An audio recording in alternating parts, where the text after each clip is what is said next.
fucking slags. A pre-stream hype train. What the fuck is wrong with you, man?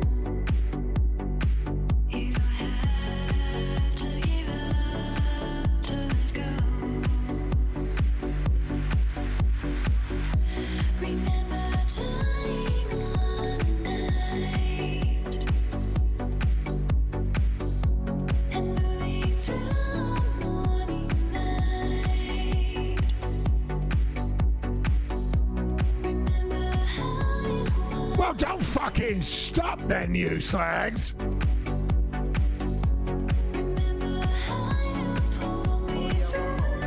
Ah, a succulent Chinese meal.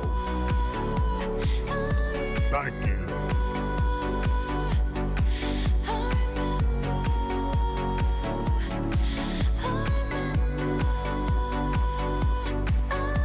I've extended the 7K goal for 2 more days because I took a day off, you slags.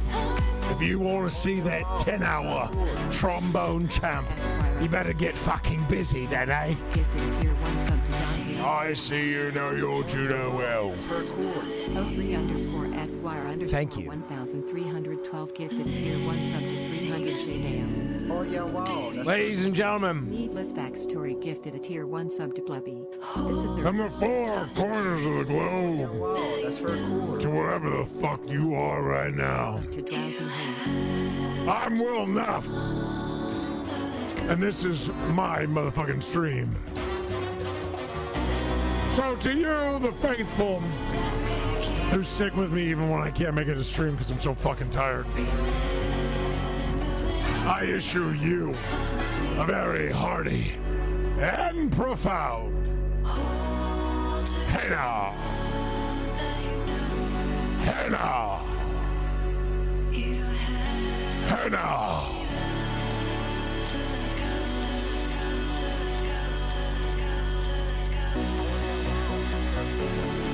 We're back. Thank you, everyone, for the support. What a way to start the evening.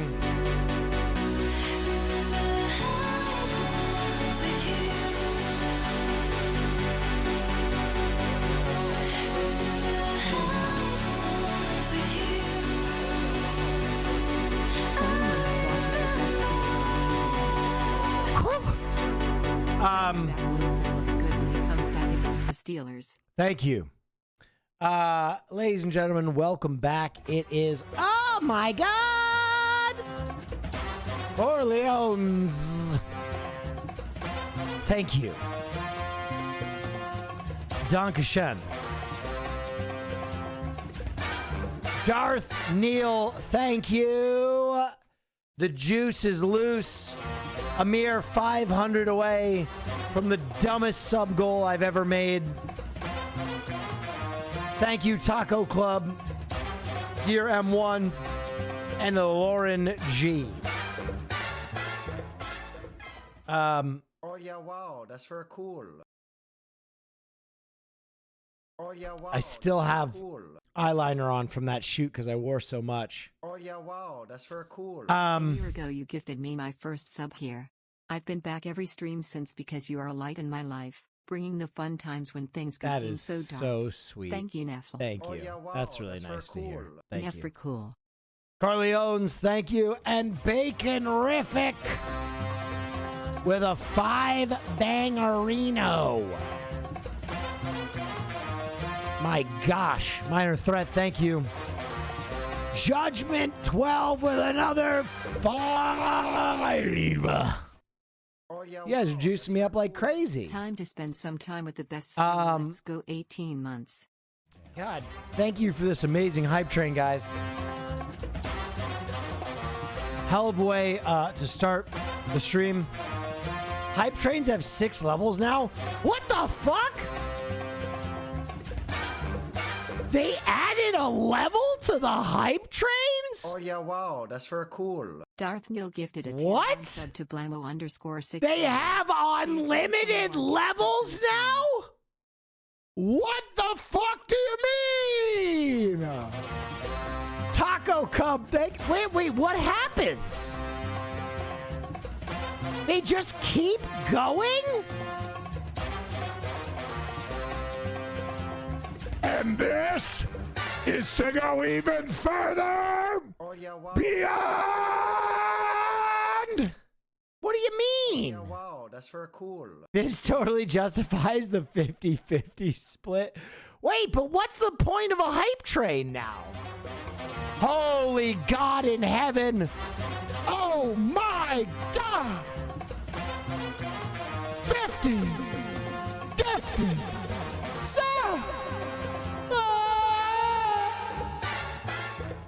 Hoss, thank you so much. I appreciate that. That's insane. Like, what? Where does the train go now? Where does the train go? Thank you, Jack Burton BT, for a 5 as well.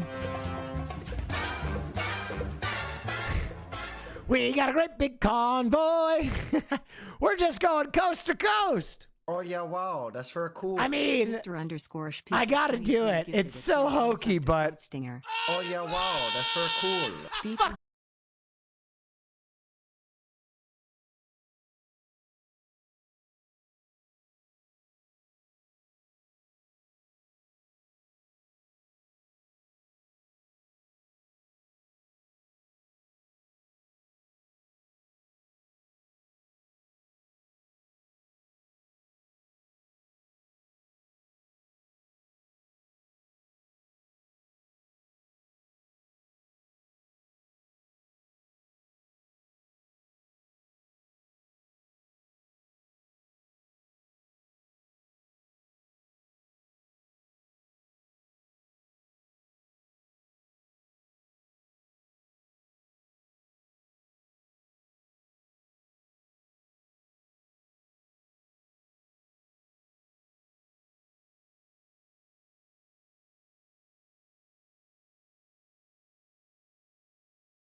the Jason mask, I wanted to have 6 months. the hang on. Batman makeup. I literally was like, yo, give me the Batman makeup.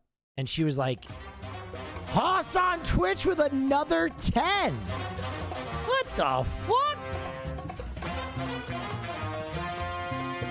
Bro, are we 300 away from absolute Oh yeah, wow. the that's very absolute cool. collapse of the Legally stream as I tier play 1 sub to trombone cruise champ for till I 26. die? Oh, 3-esque. Thank you for 10. And I want to find this makeup that I have. I'll leak that too. Yeah, so I basically did wow, the that's cool. Robert Thanks for Pattinson keeping some eyes Seeing you underneath with the dreams is Jason mask. inspiration less than 3. Here it is. This is what it was like. Wow, that's very cool. But I had Make so K_16 much tier 1 sub to fucking eye makeup on, dude, to make it look like that. So the rest of the day, like, my eyes were fucked up, and I still can't get it all off. Like, as you can see, this was all... Oh my gosh. Disquariousness. Thank you for another 5. May K16. Trevesius. 03 Esquire. Will, man, you probably get asked this all the time, but seriously, how are you avoiding copyright strikes? The music copyright strikes, I think, are a myth now. I think they essentially they auto mute your VODs. But I think there is some music that they are much more tenacious about copyright striking than others. And I'm going to be honest, I'm a hip hop head, but you will notice I almost never listen to new hip hop on my stream. You'll never catch me. Anonymous K, thank you so much. We are actually 300 away from absolute meltdown.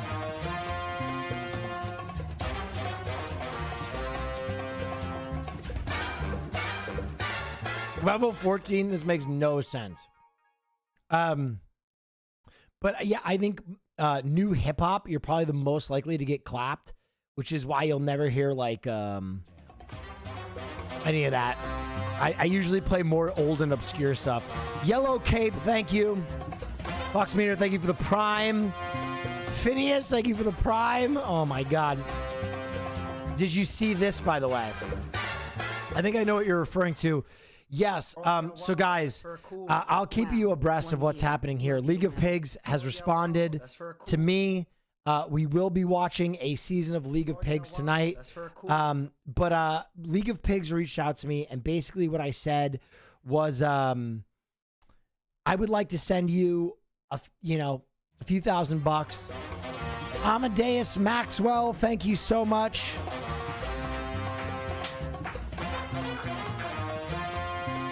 Your Forza car won? Yes, it did.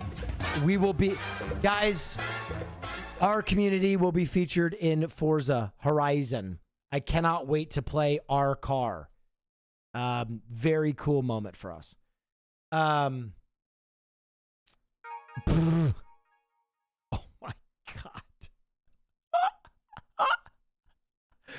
Oh my. Okay, I'm ordering this for TwitchCon. Holy shit, dude. Holy shit, dude. Okay, no, so let me finish this out with League of Pigs, guys. Thank you so much for this outrageous hype train. We're on level 14. Makes no fucking sense. League of Pigs reached back out. I responded to them. Basically said I'd like to sponsor them to the tune of a few $1,000. All I would ask is that 6,666 subs. All I would ask is that Granite, thank you for the 5. Thank you so much. All I would ask is that you mention Piggy Smalls is a branded athlete during some of the segments, basically is what I said. And then I realized I hadn't asked 100 Thieves permission at all to do this. So I sent out a like desperate group message to all the owners at 100 Thieves and all the talent. And I basically was like, hey guys, really strange, but there's a smaller creator on YouTube that makes really great stuff. And they said that they might not be able to continue making great stuff because it's expensive. And I would like to sponsor a pig as a 100 Thieves athlete. Would anybody have any problem with this? And today it went through everybody. And a lot of people said yes, except Nadeshot, who hasn't said anything. So I was a little worried. But then Courage was like, I'm okay with this. And I'm like, well, Courage is a part owner, so I'm going to run with it. So what I'm going to do is I'm going to reach out to League of Pigs. I'm going to ask what their maintenance for the pigs cost. Like, you know what I mean? Like during the events, how much does the food, transportation, that cost? I'd like to pay a chunk of that. And in return for that, I want to send him a box full of 100 Thieves clothing and maybe, Piggy Smalls shows up in a 100 Thieves sweatshirt one day or something like that. That would be it. That would be it. Mainly my thing is, I think League of Pigs does a tremendous job. Really, as much shit as I give them for handicapping Piggy Smalls, I think they've made something really cool. And when they mentioned that, the cost of their production is getting to the point where they might not be able to continue it, I just kind of wanted to jump on and help. Park Jong, thank you so much.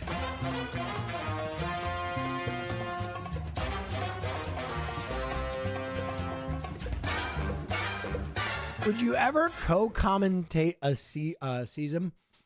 Yeah, I mean, if he wanted me, it's definitely like his product. You know what I mean? I'd be happy to just show up and do like a little segment or like a call-in as like a rabid Jets radio, New York radio sports guy, because I have that character down pat. I've never done that character on stream, the New York radio sports guy. And, I'd like to get into Robert Saleh a little bit. This guy, he's got, Corey Davis. He's got to get in this kid's face. If you get a dumb flag like that, that's on the coach. I was listening to Jet Sport Radio today, and dude, it's so funny. The Jet Sport Radio, the guy was like, DeGrom? I wouldn't give that guy another fucking dime to pitch in New York. All right? You got about 100,000 free agents. You got to sign up again. And DeGrom, this guy, he can't strike out a blind kid out there.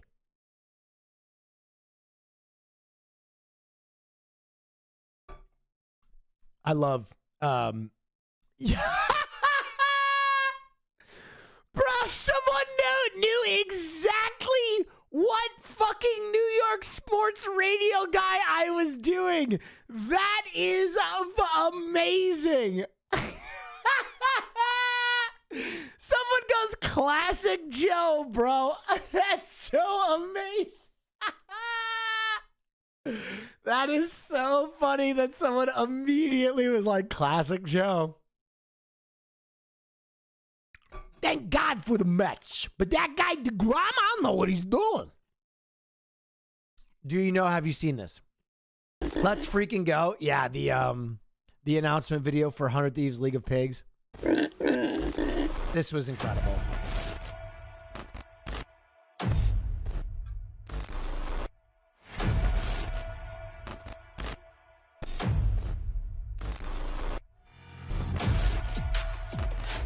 There he is.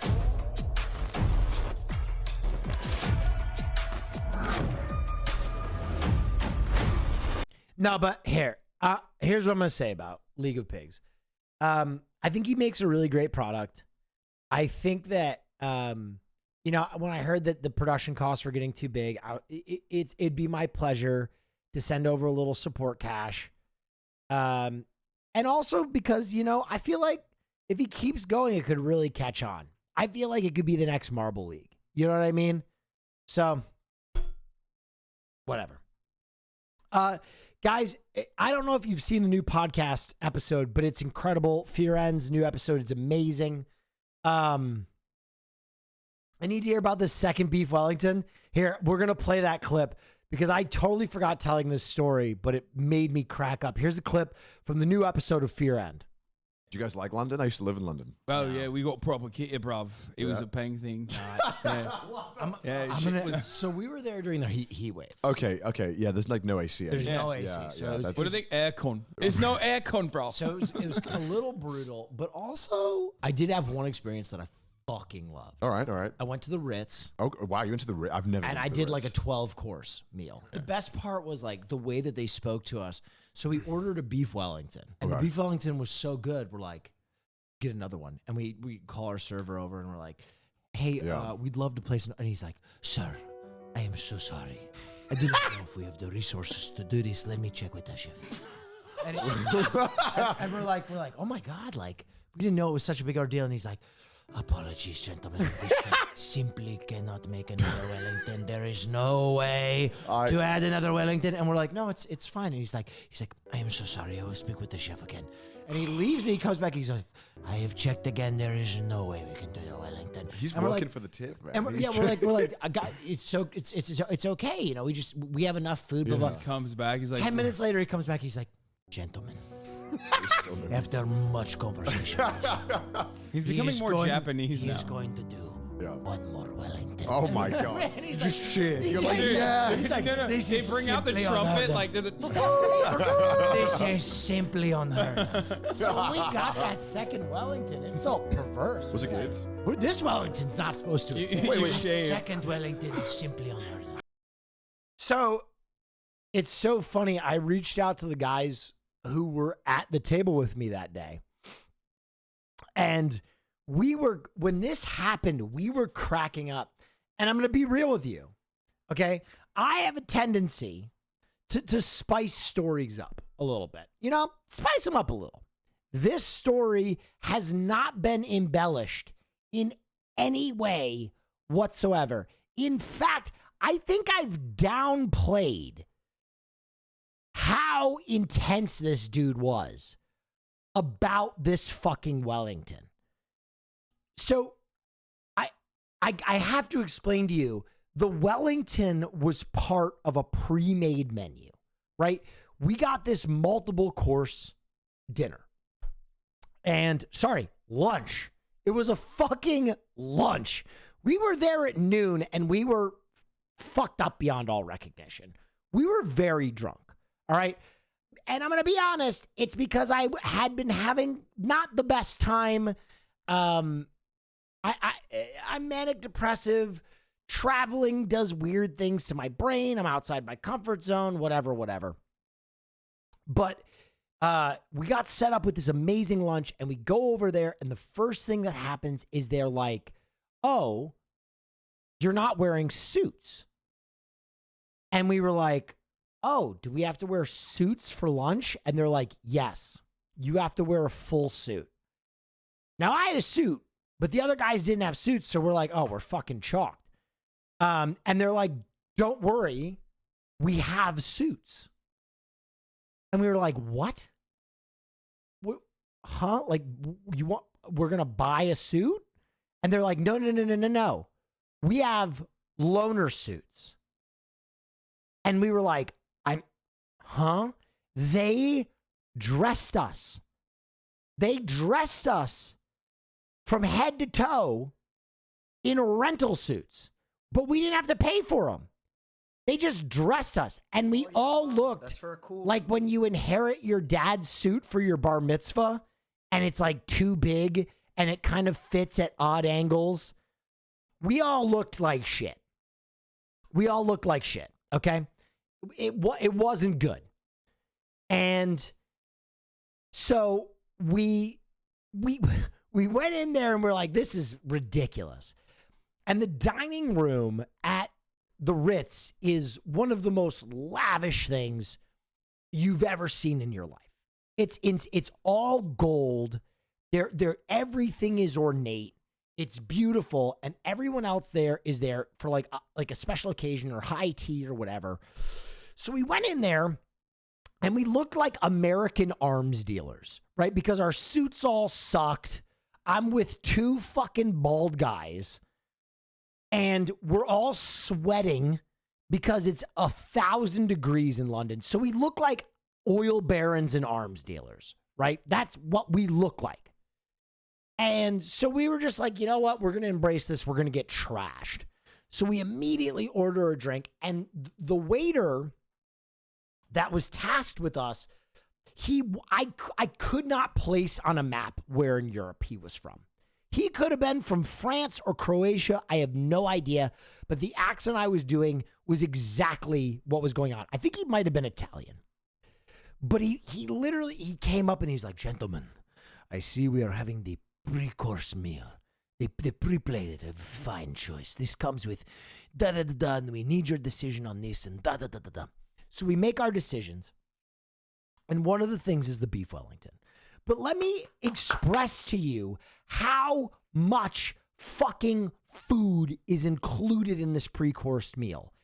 The food just keeps coming out. And it's such a Michelin star restaurant thing to do to bring out extra food.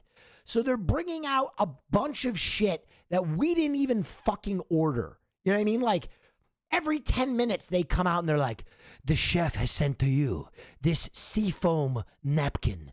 And we're like, oh, what do you do? You wipe the corners of your mouth with the seafoam, and then I spray some salt in your mouth.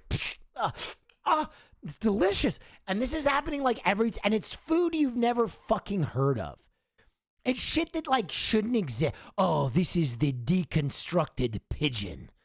Here is his heart. Here is his hamstring. And you're like, what the fuck even is this? It's amazing. Everything is delicious. So we're barreling through this meal. And I'm going to be honest, it takes forever. We were there for 3 hours eating lunch. 3 hours eating lunch. We're sweating. We're wearing someone else's clothes. So I'm like, I think I was 6 cocktails deep. Right? And then he brings out the Wellington, which is on the pre-course menu, but it's an add-on, right? It's an additional cost add-on. And they're fucking expensive. I think the beef Wellington was $120 by itself. Fucking expensive. But we were like, we're here. Everything else in London sucks. Let's just go full tilt on this. So they bring out the Wellington.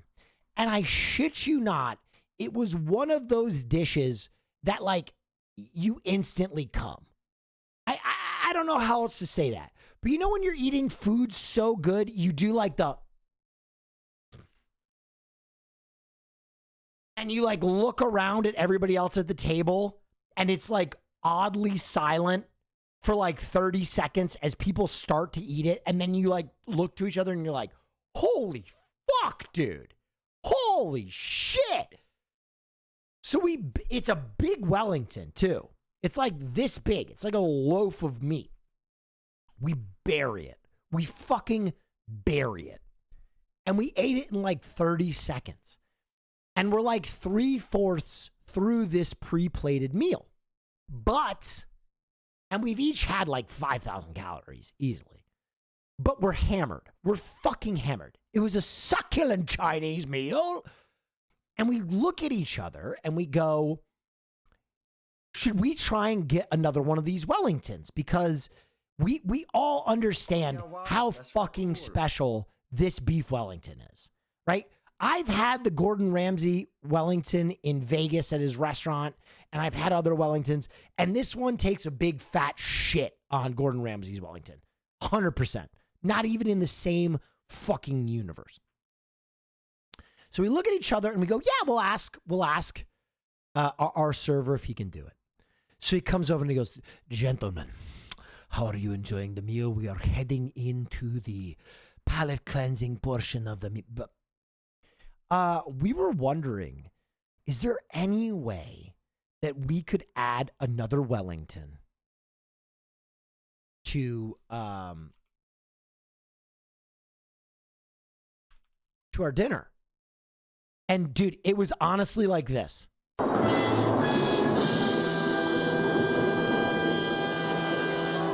And he was like, gentlemen, are you telling me that you would like to add an additional Wellington to your dinner or to your lunch. I'm sorry, this is a lunch. We're eating a second beef Wellington at lunch. To your lunch.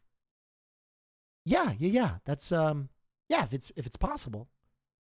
You're asking me to add a second beef Wellington to your lunch. Yeah. Gentlemen, I will return shortly. But this is very unusual. And we were like, oh. On what? Did he sound stressed? He sounded stressed. And he comes back and he was like, dude, he was like, I'm shitting you not. He was like crestfallen. He was like, he like put his hands on the table and he was like, no, I'm sorry. I know your meal is probably destroyed now, but there is no way to do a second Wellington. We create Wellingtons the day before for our pre-made menu. And there is no way to create another Wellington. And we were so okay without there being a second Wellington. No one at the table blinked, right? No one at the, we were all like, oh, it's cool, man. You know, we were just seeing if it was possible. And I feel like he's so used to like exorbitantly rich people being like, no Wellington, that he almost took this as like a more intense form of disrespect than us being angry. Like we didn't expect that much of the Ritz, I feel like is what he took it as. And so he was like,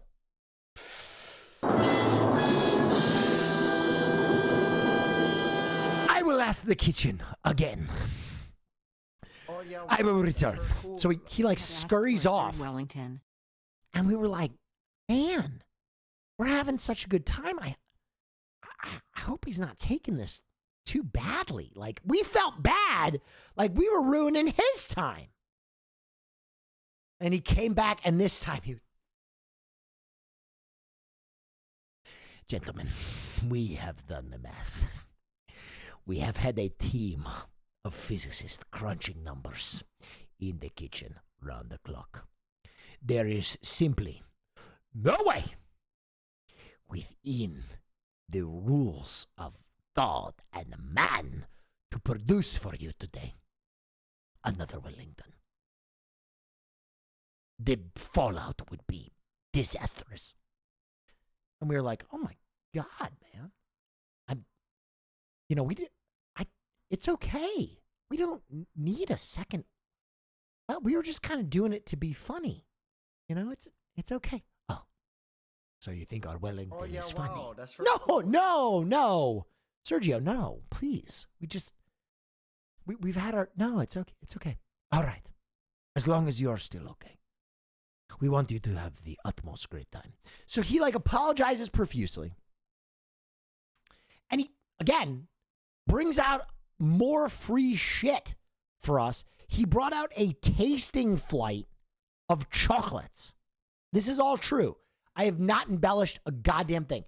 A tasting flight of like 6 chocolates. That, like, in the middle of a lunch. That's been 2 hours and 10 minutes already. We are, let me emphasize this again. We are plastered. We are fucking plastered. And then he comes out 10 minutes later, and this is all true. The multiple times, this is all true. And he comes out and he goes, gentlemen, by some miracle of God, the chef has informed me that we will be able to bring you a second Wellington. And the table, we're the last ones in the dining hall now. We are the last ones still at this lunch. It's been 2 hours and 30 minutes. He brings out a second Wellington and we absolutely bury it. We fucking bury it. And at the end of the meal, like additional people from the Ritz came out and they were like, these are the gentlemen who loved the Wellington so much that they were willing to sacrifice their sanity to order a second one. And we were like, what the hell is fucking going on?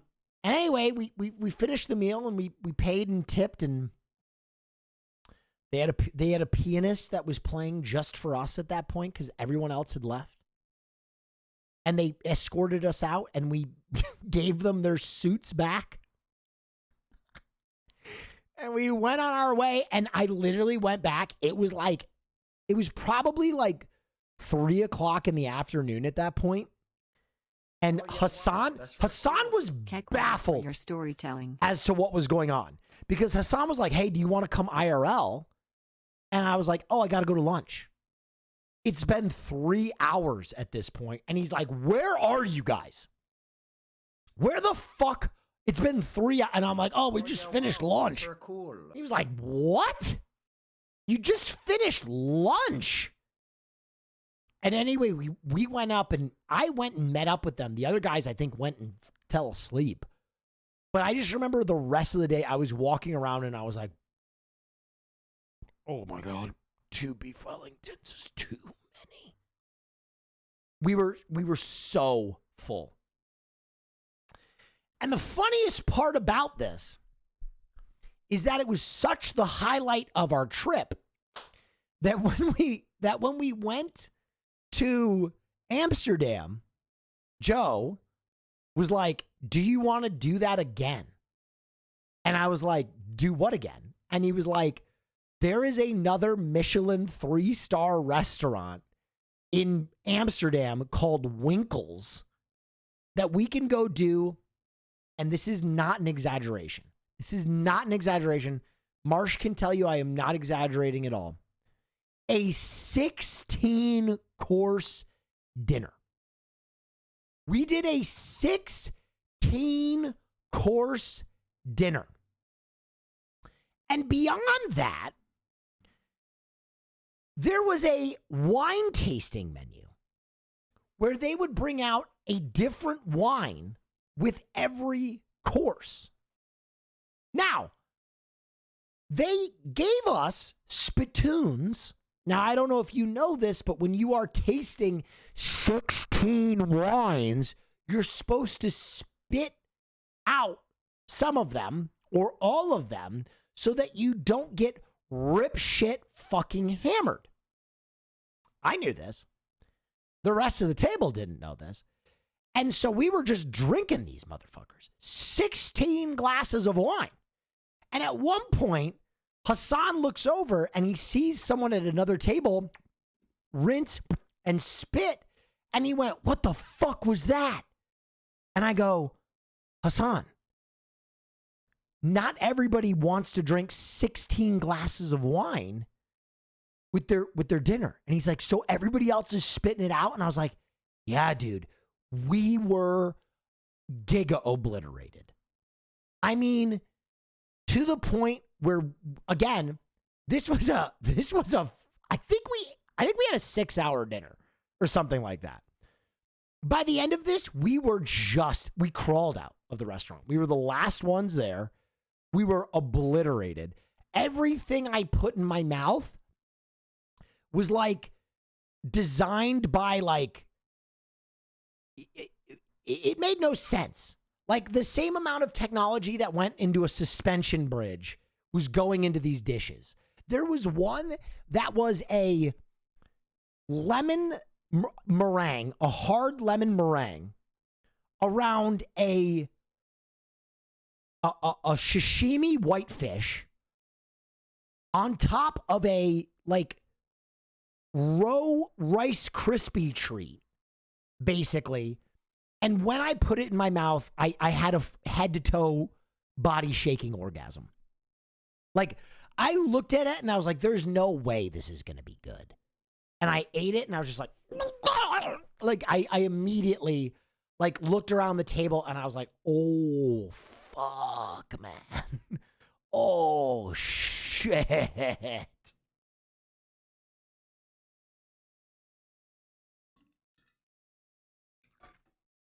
It was insane.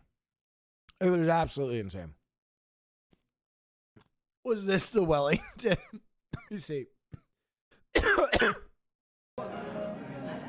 Oh my God, that is the Wellington! How the fuck did you find this? I don't take no shit from anyone. That's the Wellington! And that's the Ritz dining room! They go to the back with That, oh my, look at that motherfucker. to be turned at the same time to open the Wellington vault. Yeah, exactly. You need the launch codes. Last time as well, you were 8 waiter. I think that's the guy!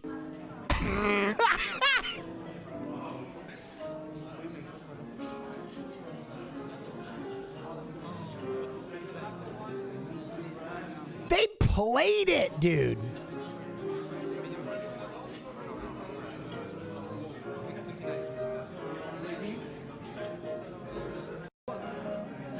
I mean,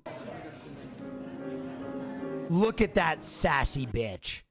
And they do like a whole show when they bring it out. Like people look over and they're like, oh, they got the Wellington. Because they like wheel it out. Dude, the craziest thing that they do. The craziest thing that they do. Oh, yeah, wow. That's very cool. Every time they bring out a course, right? They don't have one server bring it out.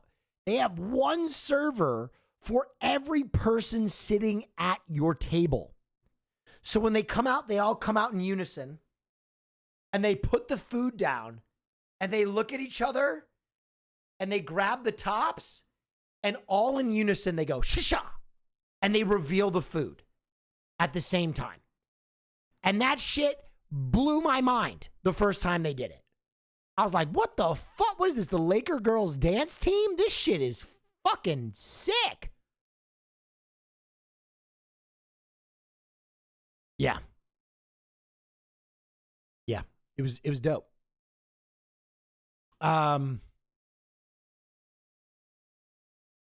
So just for the record, was it one additional Wellington each? No, cut, dude. Bro. I mean, I can only imagine what the panic would have been if we ordered an additional 4 Wellingtons. I'm a stud. I'm false. Dude, if we had... Shit from anyone. Will, if Yes. you love going to You're the Michelin best restaurants, you storyteller, should try Williard. Providence in Cape Town. Thank you for saying I'm a good storyteller and Providence in Cape Oh, Town. yeah, wow. Got it. That's very cool. If we had ordered 4 DEF CON Wellington, if we had ordered 4 Wellingtons, I'm pretty sure our server would have just committed harikiri. Immediately blown his own brains out, dude. If we ate 1 Wellington and ordered an additional 4, he would have gone, oh my gosh, my goodness, you're telling me that our Wellington was so unsatisfactory that you each need your own additional Wellington. Oh, yeah, wow. That's very cool. Ritual suicide in the Ritz Hotel. Yeah. But no, I mean, I'm telling you guys, I stand firmly by this. My experience at the Ritz was one of my favorite experiences of my entire life. It was just absurd. It was just absurd. And that night we went to a club called The Box. And that was weird because it was a club where they did sex shows. And some of these sex shows were pretty wild. Oh, no, not The Box. Oh, yes, The Box. The Box sucks. I mean, it was Just fun ate for the some night. food, ready to watch a Willy 5K. Oh, Willy I 5K. sit down and then my dad walks in and sees you on the screen. Instantly he starts crying and runs out of Yep. the room. He seems heartbroken. What is going on, Will? You love them and you leave them. I'm ballsy. You know what I it don't is. take no shit from anyone. I'm so damn juiced for October. Yep. Watching horror movies with chat is the highlight of my fall. Thank you. checks for being you will. Love Thank to you so see much. your career flourishing, Neff. Thank you so much. Guys, Anonymous. Anonymous! Ah! Thank you so much. Someone asked, what is a sex show? So some of the shows we saw the night at the box, there was one that was like Mario and Luigi, where there's like a trampoline and they were like jumping and doing like insane flips and stuff because they were competing for the princess, like Princess Peach, but she was like butt ass naked and very hot. And then there was, oh my God, there was one that was fucking insane where like these two girls like met a factory worker who was like on his way clapping Nancy Reagan's cheeks. Thank you for the 10 banger. They were like at a bus stop and he has like his tools and he starts like flexing and he's all ripped. And then he takes a power drill and puts the drill part of it down his urethra of his penis. Scored a video of waiter competition and training at And that was crazy. That one was intense. There was also like a really cool one of a guy and a girl that were like, some of them were more like unusual and some of them were just more very cool performance. There was one where like they were hanging from this like orb type thing and they were like spinning around and doing insane like gymnastics. It was very cool. Also, here's another leaked photo, dude. Look at how fucking cool I look. I am vengeance. What's it called? The Box. Was it like a burlesque show? Yes. Yes. Yes, it was. Sag, my dono didn't go through. I think they just usually take a time, or take a little bit. When does the merch drop this month, boys and girls? What's in the box? Okay. Ladies and gentlemen. You know what time it is. I've been talking for an hour, which seems crazy to me. You guys got a good story out of me. You got some additional information with League of Pigs, which I will be sponsoring. Did you know that there was a Muppets burlesque show? Please, no. Guys, we're 300 away from what will obviously be the worst stream of my life. But now it is time for season 7. Last of Us trailer. All right, I'll watch the Last of Us trailer. Let me watch this before we get into League of Pigs.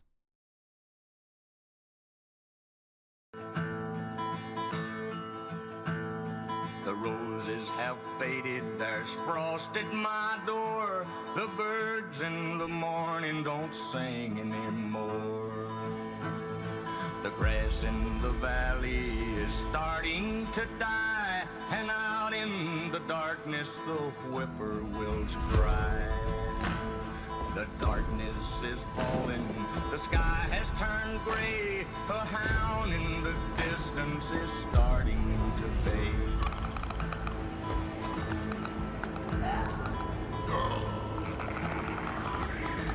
Alone and forsaken by fate and by man. Oh Lord, if you hear me, please hold my hand. Alone and forsaken by fate and by man. Oh Lord, this is your chance. Hear me, please hold my hand. How did that shot? You keep her alive. And you said everything right.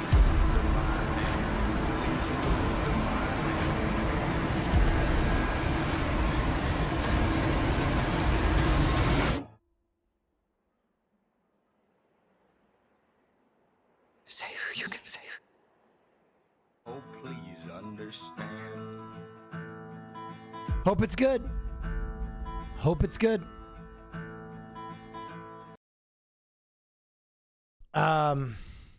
Yeah. I hope it's good. You know what's interesting? The one thing I wanted to talk about before we get into League of Pigs, which I'm very excited to get into this season. One thing I want to get into is this. What is it? House of Dragons, bro. It feel like I've been enjoying it. Don't get me wrong. I've really been enjoying House of Dragons. Really been enjoying it. But it feels, the pacing feels so much different than Game of Thrones. Because it's been essentially like what? It's been essentially like 15 years in the show already. And it's been 15 years of peace. Just 15 years of peace. And I'm not used to that. And we're like 7 episodes in.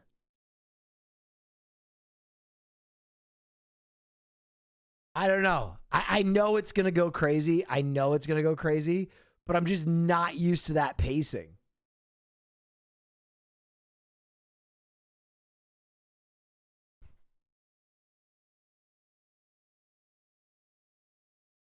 Because dragons are so powerful. True. It's about to go crazy. True. I'm excited. Oh, no. They made Superman looking like a generic-ass TikTok fuckboy. Bro. What in the world? Huh? Yo, all the way from Krypton to fuck your girlfriend, bro. Bro, dude, you know what it looks like? This dude looks like he's about to put on a Spider-Man costume and cover his dick. You know what fucking trend I'm talking about? Where they're all putting on the Spider-Man costumes and covering their dicks up? Like,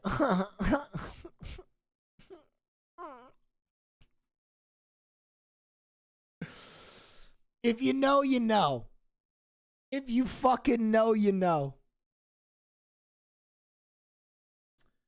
Have I seen the movie Okja? I have seen the movie Okja. It's very good. Okay, now it is time for League of Pigs. Guys, unfortunately, after this season, we will be caught up with this League of Pigs. That's very cool. So we will have to wait Late night streams. for new episodes to come out. But ladies and gentlemen, they have removed the handicap on Piggy Smalls. This is Piggy Smalls' season to win. So, like a bottle of Chateau Neuf de Pop 1967, the reserve is limited. But when we sup, we will sup to the best of our abilities and we will enjoy what we do have left. This vintage League of Pigs season. Ladies and gentlemen, let us root for our pigs one last time before the new episodes come out. Ladies and gentlemen, season 7 of League of Pigs. Who won season 6? Bear Trotsky.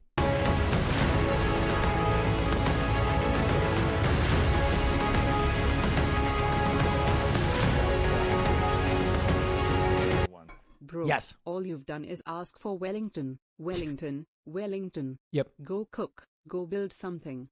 No one's giving you Wellington for your stupid fucking table. Do you understand me? Go farm and cook, you dumb motherfucker. I'm a stud.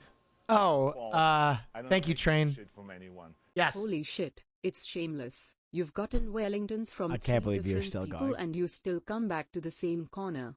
We know what you're doing. Get the fuck out of here, holy shit. Do you understand me? Yes. Thank you.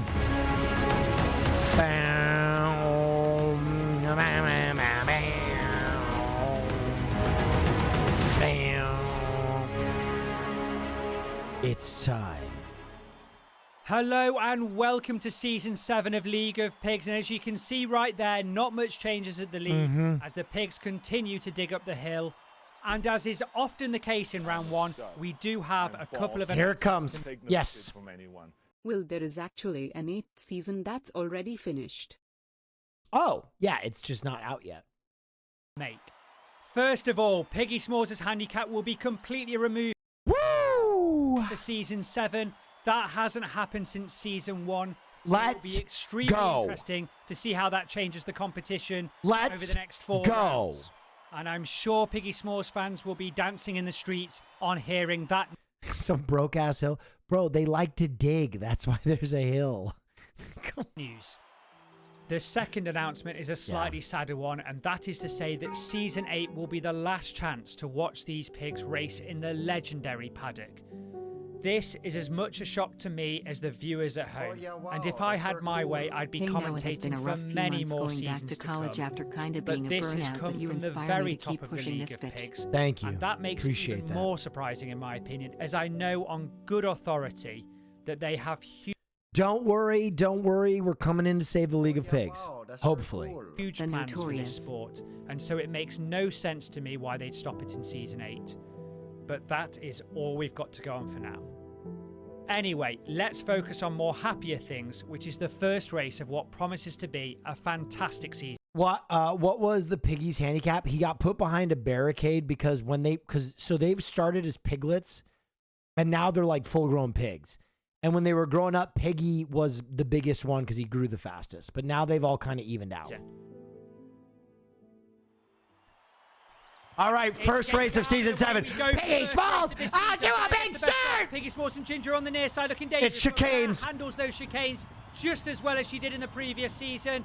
And saves Oh, a the hedge. as well. And Russia comes in with a dominating start. Bear Trotsky is out to make a name for herself. And the two-time defending world champion Trotsky looks just as dangerous as she did in Season 6. And the others should be scared if she continues this reign. The question right now, though, is will that continue for round 1?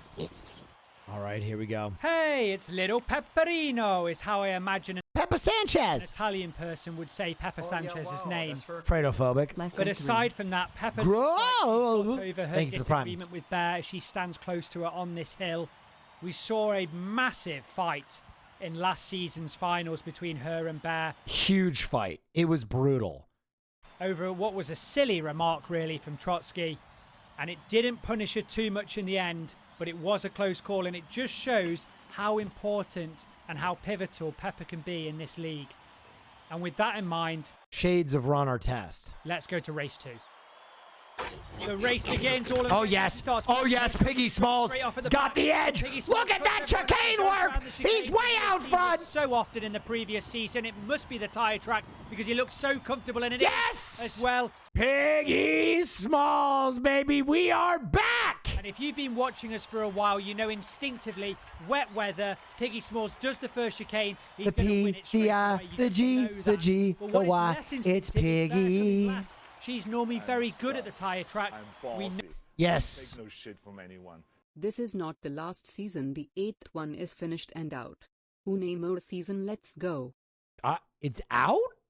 I didn't see it on the YouTube channel. We'll look for it. know she's erratic, but everyone is just trying to work out which bear are we going to get in Season 7 because it is so important to working out the dynamic for this season. Yes. We join Hoshi in his favourite place in the paddock, which is the rocks, of course. And Hoshi Ginger's with Oinku. him as well, and she's probably the second most regular visitor to this area of the paddock. And it does bemuse me why they spend so much time here, because it seems that they're so ill-equipped to walk on rocks. That said, pigs can be so graceful sometimes, and really, really nimble, and I suppose they have to be when they've got trotters, which are probably one of the least adaptable things when it comes to walking on surfaces. And of course, I Look say at those they're pigs. graceful, Dude, this is kind of my favorite part of the entire series, is just watching the pigs be cute. and then Ginger comes over and almost roly-polies over the rocks, proving me completely wrong. But they can be, trust me. If it's not Ginger attempting to go over rocks, sometimes they look graceful. And we'll leave it at that, and we'll go over to race 3. As the race begins, Bear and Piggy Smalls get the best Okay. start, but Piggy Smalls has got the Okay. pace and starts to pull away Piggy from everyone. Smalls Ginger's got into the his chicane chicane. over the mountain, but Piggy Smalls Over the mountain. But he slows right up for that. Oh, And he sprinkler! almost Still loses won. to Ginger right Okay, a sprinkler, new obstacle, big trick from the League of Pigs. there. Thank you, Ashley. Piggy Smalls slows up considerably upon seeing that sprinkler, and in comparison, Ginger at the last moment jumps over it, probably not seeing it in the first place, Wow, and barely what have I breaks come stride. into? And you would This think is that the would be the greatest opposite thing I way have round. seen. Yeah, it's pretty good content. Piggy Smalls and Hoshi are normally the best with water, but that sprinkler is a different beast. Piggy Smalls is doing it. I don't mean to jinx him. Blame you, Piggy Smalls. I'd want to cool down after that last race. And God, they're aside so from cute. that, Piggy Smalls fans must be over the moon upon hearing the decision to remove his hand. Yes, we are. Also, after the first 3 races, the American is very much in the driving seat. Yes, he hesitated on that sprinkler, probably a bit too much in my opinion, but he was so far ahead up until that point that there's a lot of reasons to hope if you're a Piggy Smalls fan this season. Let's see if he can keep his cool in race 4. Oh, another mountain Don't waste your race. time in falling, and Piggy it's Smalls Ginger out and fast. Ginger and Smalls are looking dangerous. And There he Smalls is turning up goes! the pressure once again. Yes! He moves forward over the Piggy mountain. Smalls! But now Oh, it's no! down again, and Ginger's going to take it. Ginger. Yes, she does. She almost achieved it in race 3, but she manages to do it in race 4, and she's got the measure of this sprinkler. She just closes her eyes and battles through it, and it's something the American apparently Ginger is Hamilton. finding extremely difficult to do. It's the 2-time world champion Bear Trotsky, and that makes her the most decorated pig racer to date. Very Bear's cute. performance in the first few seasons was almost a write-off, but she's come back and shown everyone just how strong she can be in such a dramatic and exciting way. Real underdog She must story. have sealed her name in the history of this sport. But she isn't in season 6 anymore, and everybody is still trying to work out which bear will turn up to season 7, because it makes a huge difference to the competition. Let's find out that much quicker by heading over to race 5. Oh boy. As the pins pull, New Bear gets obstacle. another great start. So does Pepper. Piggy Smalls New is obstacle. on the near side though, and he's starting to take over with Bear on Boards, his balls. soccer But now he balls, moves forward into the to mountain. rest of the line, trying to beat her bigger rival here. But Oh, I think Piggy got it. And Piggy Smalls manages to hang on to the lead all the way to the end. Let's go! Dude, it's all Piggy Smalls. We eatin' tonight, Piggy Smalls fans. Ginger is allowed to pass. We over are that ball feasting. towards the mountains. You'll see it in a moment just here. Bear takes a little bit too long to get over those balls, and that allows Ginger just to go Hail Mary through them. Tries to overtake Piggy Smalls, but his pace is so quick. Samson Pauly, thank you for the prime. Chonkosaurus himself, Hoshi Oinku. The Hoshi. story of Hoshi comes in 2 parts, in my opinion. Pre-hill Hoshi was such a great jumper, especially over those 10-inch hurdles, if you remember. But post-hill Hoshi has been lackluster at best. Will that change for season 7? Fingers crossed for Hoshi supporters. I wish you the very best this season. You pig. The penultimate race begins, and Ginger Let's is trapped. go. Piggy Smalls is doing his best to take advantage here as he starts to extend out. Ginger's trying to have to negotiate. Oh my God, Piggy's flying. To himself, but he's like, Whoa! Ginger! Whoa! Ginger Hamilton looked like she was going in fast motion, dude. What? Yo, she hit the nos. He starts to extend out. Ginger's trying to have to negotiate around Bear and Hoshi, but Piggy Smalls. She hit the nos. Ginger! Oh my lordy, look at that! Ginger Hamilton comes back with another comeback classic. How many more times do we have to see it to take this Ginger Pig seriously? That is the best race we'll probably see this season, and it's in race Wow. 1 for crying out loud. Wow. She hit the Every nos. time we cut to Ginger, she's always done something amazing in the previous race, and that means I end up complimenting her for the whole time while we watch her. I'm going to try and refrain from doing that this time, although it is quite hard to do after what we've just seen. But I am also losing my voice because I kind of lost myself a little bit in that race 6. So we are going to head to the last race of this round and find out Does lightning strike twice? Oh boy. As the race starts, it's Bear and Bad the two start lightest for pigs Big out in Piggy front, Smalls. but Let's see if you can Ginger turn on the and Piggy Smalls are afterburners. looking dangerous, and they're starting to come up the Oh, front. good vault. Bear's resisting, Another however, good vault. First over the mountain, but Ginger's going to have the biggest challenge here. Wow. And sets a record on Ginger this course as well. Hamilton. Someone get that Ginger pig off this race course because she's going to burn someone. She is on fire right now. She's overtaken 6 pigs in 2 races. It is a formidable showing from the Brit, and she deserves this round victory. Wow. On a normal race day, never falling out of podium Wow. and getting 54 points would win you the round. But when you're against a pig that doesn't understand third place, it's almost impossible to overtake. 2 stellar performances from 2 stellar pigs. The other 2 pig race this season, it's looking like. you're going to have to put in a lot of work if they've got a hope this season. Please join us back here for round 2. And if you enjoyed the show, please consider subscribing and liking this video because it really helps us out. Thank you, and we'll see you soon. Oh, what the? Pepper pulls forward though as they approach the first. Now she drops back and it's just Hoshi and Bear as they get to the water. Of course, Hoshi doesn't slow down and he drives straight forward. And I think he's going to win. Wait. This isn't the right video. Season 4 finals. All right, I got to auto-select these now. League of Pigs, Season 7, Round 2.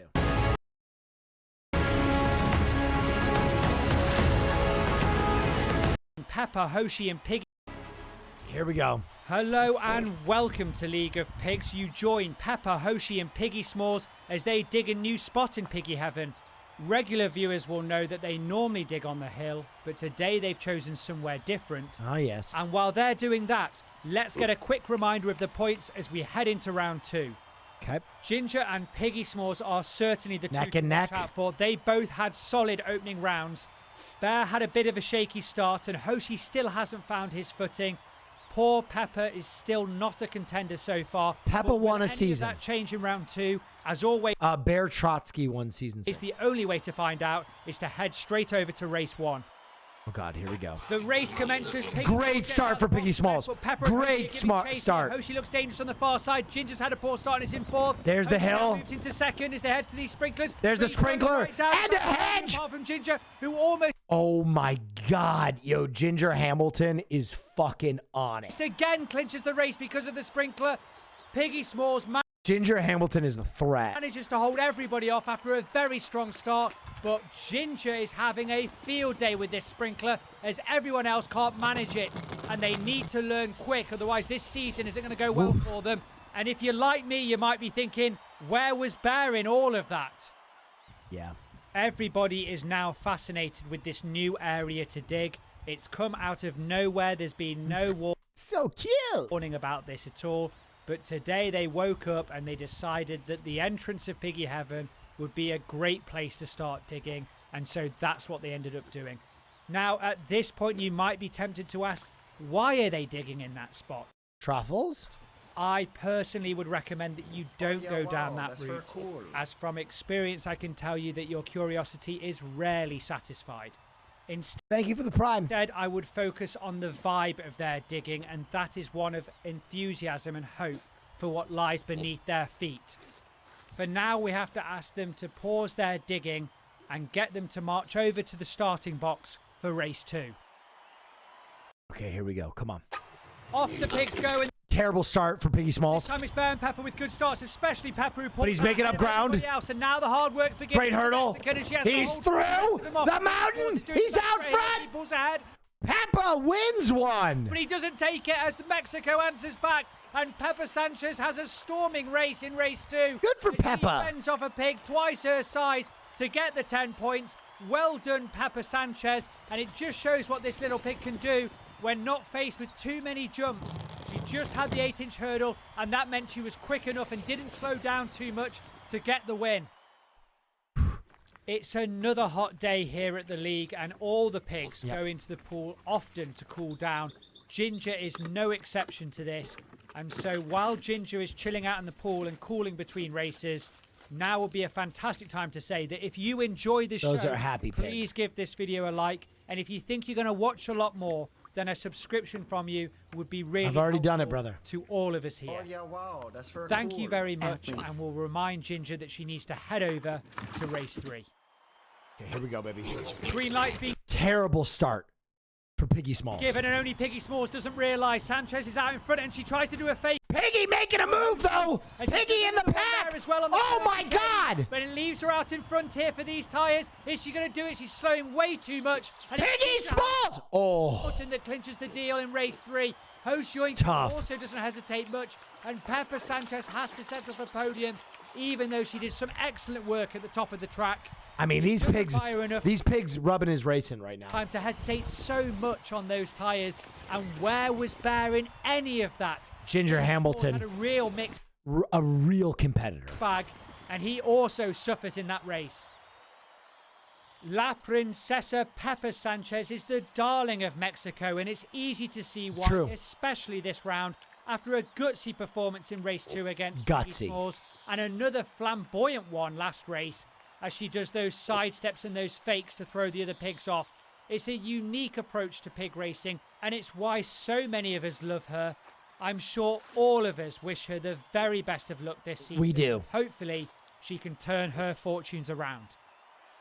Oh, mountain race. The pigs come charging Peggy out Smalls, the box. great Peggy start. Smalls is He's the best. charging. Ginger's Look right. at that. So is Pepper. Host Look at that acceleration. Ginger Hamilton speed. Both into the hill. Ginger Hamilton distracted by the sprinkler. Over the hedge, neck and neck. Peggy Smalls pulls it out. It's Piggy Smalls' turn to snatch the victory because of that moving water. Wow. Look at the difference that sprinkler makes Wow. to him. Even Ginger, who's normally unfazed, timed it wrong and just got a face full of water, and it really did put her off. I mean, Piggy this Smalls is stuck to the near side, and it razor worked out thin well for him. margin. But where is Bear in all of this? I tell you what, 8 points is abysmal at this stage, and that is going to be a death blow to her chances if she's not careful. The cameraman cheekily kicks the ball over to Hoshi, and he's not the biggest fan. Normally in these scenarios, he asks 2 questions. Is it a danger to me? And once he's answered that, can I eat it? And the answer to both those questions is, of course, no. Chat predictions? No. I'm sorry. You guys will look it up. Everybody will ruin it for themselves for imaginary points. So the significance of this ball in Hoshi's life gets relegated to what? Clapping Nancy Reagan's cheeks. Yeah. Oh, shit. Thank you for the 10 banger. It's below grass. And we can see the evidence of that here in the fact that he's no longer bothered about it. Let's hope. Someone just said any pig racing tonight.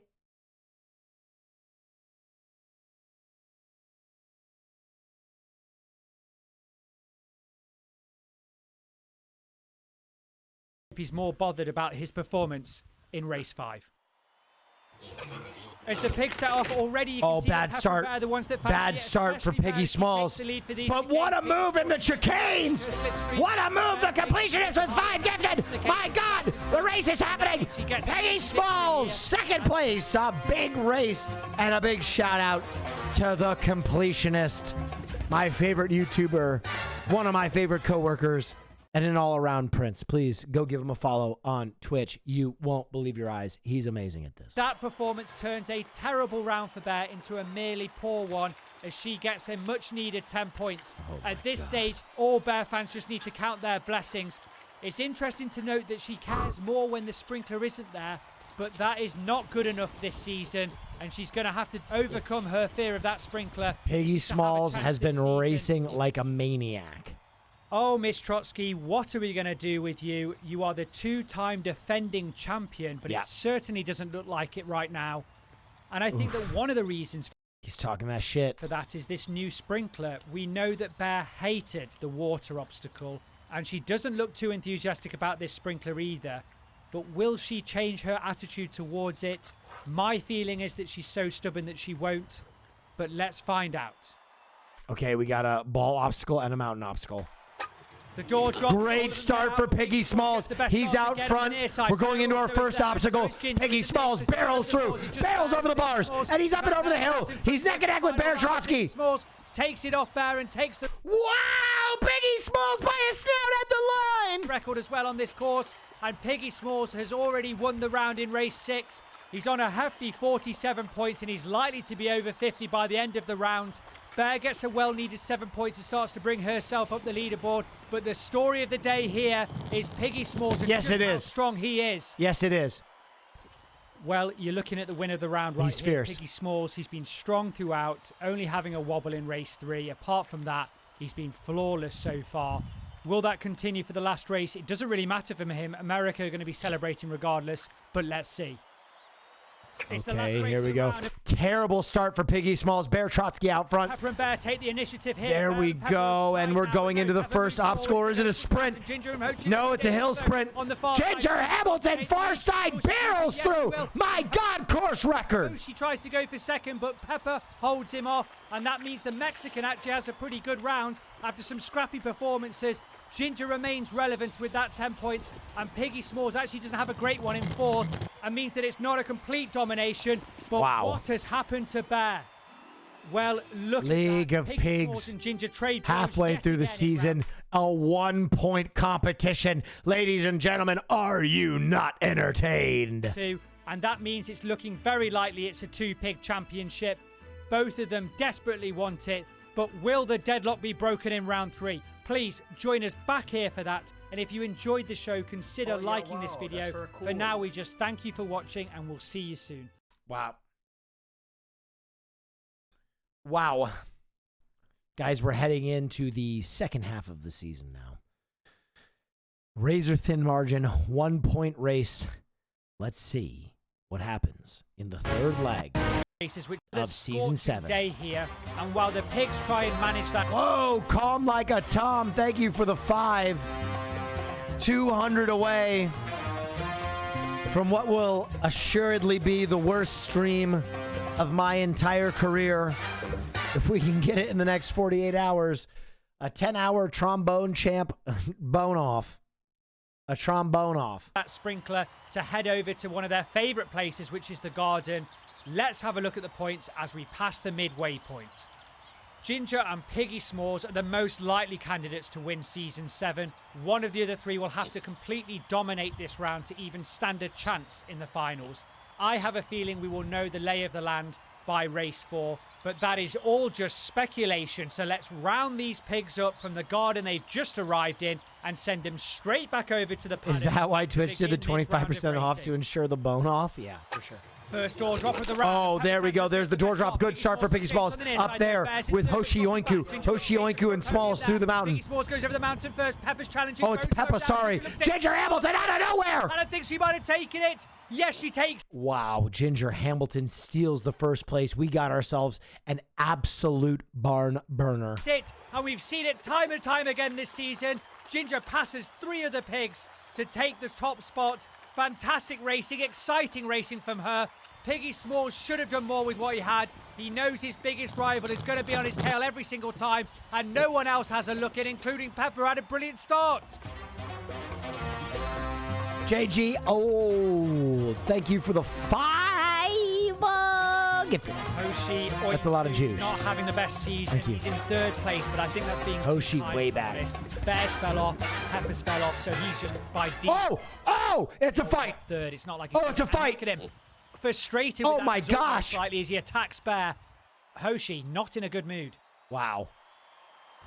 Race 2 commences. Oh Everyone my gets a good gosh. start. Bear Oh my especially goes gosh. forward, but now There Piggy goes Smalls Piggy immediately Smalls. takes the lead He on makes her. his move. He also It's goes just forward. Piggy and Ginger. It's a 2-pig race. It's a 2-pig race. And a new course record for Piggy He Smalls. sets a record on that course. He did what he needed This is insane. to do there. He took the ball by the horns and made sure that he didn't fall behind Ginger and draws level with this round.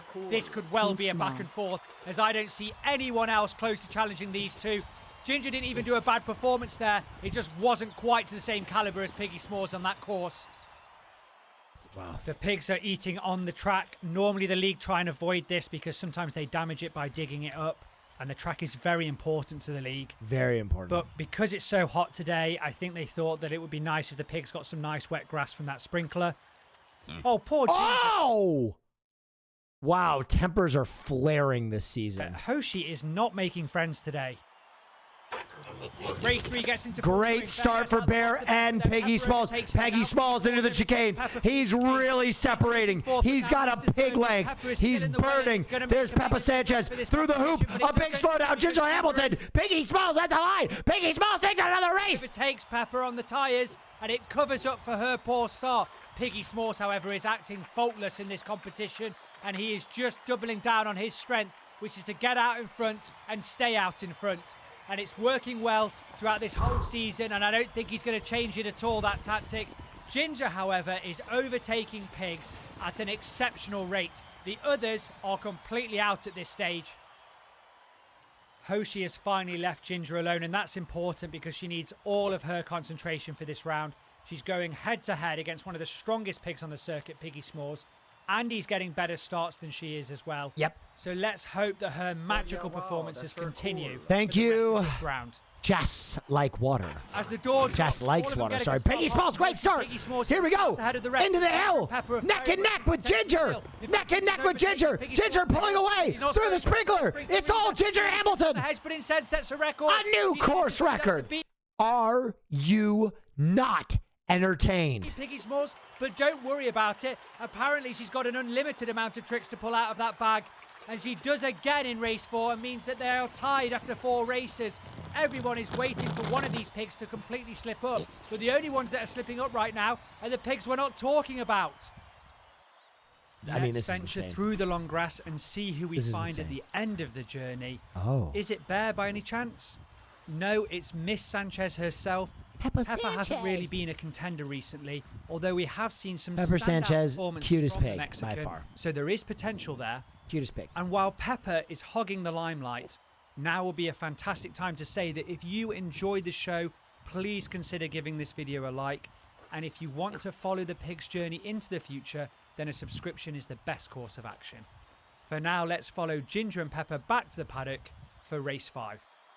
Okay, here we go. It's go time for the pigs. Bear gets the jump out. Oh the box. my Piggy Smalls gosh. immediately takes Oh the lead my off Bear. gosh. He's setting a It's high all pace Piggy to go Smalls over and the field. Ginger. Only 2 Ginger pig can race keep up again. with them. They are He's still blasting ahead through. of her by Surely a now. course record. He managed to Surely a close course out record. race 5. 9.9. Who won? Same fashion he did in race Piggy 3. Smalls! Gets to jump on him. He manages to overtake before the hurdle, knowing that Ginger's the only one to keep pace with him through those Now balls. this And he is does pig just enough racing. to get his snout ahead and claim the 10 points. You'll notice that once Piggy Smalls finds a rhythm with the track, he'll stick to that same routine, and why not when it works? It's a very German way to approach the competition. It's not maybe as flamboyant as Ginger's overtakes, but it gets the job done and it conserves energy. And at the end of the day, results are all that matters here. This is pig Well, we racing. know now that Bear Bear is not Trotsky. going to win the treble in Season 7. Is this the end of an era for the Russian, or merely a bump in the road to ultimate glory? The One only thing is two-time for sure, champion. she's gonna have to share the Give honor of a respect to double Bear Trotsky. championship with at least I'd like to see some dead sprints this season. I'm going to be honest. one other pig, and that's going to increase the stakes for Season 8 dramatically. Oh boy, another mountain The course. penultimate race of the round has Pepper Oh, Sanchez leading great it by start quite for some Piggy margin, Smalls. actually. Piggy in second, Smalls Ginger was in fourth, out it's now front with overtaken Peppa Bear. Sanchez. Pepper's slowing Oh down, my now God, look at the two big rivals acceleration. are at her heels. Are they going to overtake her? Ginger Hamilton and Piggy Smalls How again! many times is Ginger going to be allowed to just negotiate these pigs as if they're stationary? And they're It's crazy to tied. watch. Pepper Sanchez is a mere inconvenience to the two big rivals at this point. They sweep her aside so This calmly is as well. insane. They're not looking at anybody else, and it is a sight to behold. Piggy Smalls has been nearly faultless, not only this round, but the whole Oh, season. And I have shit. a feeling that's not going to change for the finals. Come on, either. Piggy. Let's Hold in find there, out kid. if he's going to win this round by heading over to race 7. Hold in there. It's another hill. The pig set off on the final Great race. start for Piggy Smalls. Right next to Almost Pepper. identical Gets the race best start. pattern as Piggy last Smalls time. looking very Let's see if Piggy dangerous. Smalls has the Ginger Smalls acceleration. in the mix Piggy as well. Smalls accelerating. Ginger Hamilton making up ground. Piggy Smalls over the barrier. A new course record. Piggy Smalls and Ginger Hamilton. It's unbelievable. Outside of her finals, Bear was the first one to do it, and she won that season. So what a fantastic omen it is for Piggy Smalls. Ginger also gets second place from behind. We are set for a fantastic finals. Wow. Round 3 has gone exactly Ladies the same as this whole and season, gentlemen, that's to say that two pigs 4 are firing on all points cylinders, is while all the rest of that them are asleep. separates Piggy these Smalls and Ginger pigs have almost when double the we points go over into anyone the else. season And it's for good 7 reason. It's because finals. Piggy Smalls fans have been waiting for this. They're an unbelievable end to the season, an unbelievable end to the season. Season 7 draws to its conclusion now. Everybody, go get your drinks. Go get your blankets, because when we come back, we have the finale of Season 7 of League of Pigs. Be right back.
Ladies and gentlemen, it's time for the Season 7 finale of League of Pigs.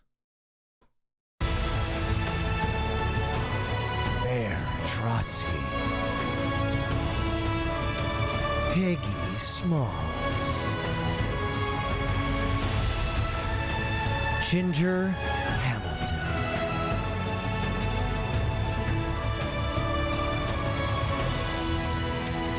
Hoshi Oinku, Peppa Sanchez. The finals. The champions. All right, here we Hello are. and welcome to League of Pigs. It's the second to last chance to watch these gorgeous pigs racing in a finals in this beautiful paddock. Unbelievable So season. let's make the most of it. As always, we need to see the state of play heading into these finals. My It's God. the biggest of rivalries for this one. Piggy 4 Smalls and point Ginger Hamilton difference. go head to head to see who will be the second pig. Now, in any other unbeatable season, and more 10 important- first places would win you the whole shebang. But with a split like this, 10 and 8, this is an unbelievable back and forth. Importantly, to see which one will get one step closer to becoming the greatest pig athlete of all time. Yes. But before we do that, we have a very special announcement to make. The League of Pigs merch store Yes. is finally open. Wait a minute. We have a Piggy Smalls 100 Thieves emote? Oh, yes. We will need this. There you go. And we will let the entire merch plug go because we love League of Pigs. The link is in the description below. All of the designs are based off real-life race photos and have been digitally painted to ensure the Yes. quality of the print. By buying a t-shirt, you are supporting this league at a key moment. You better believe I'm going to Would buy like to one. support directly. We have also just opened our Patreon. That link is in the description as well. There are no current benefits for being a patron, but I can promise you this. Those that help us out now Yep. will be noticed and it will be recognized.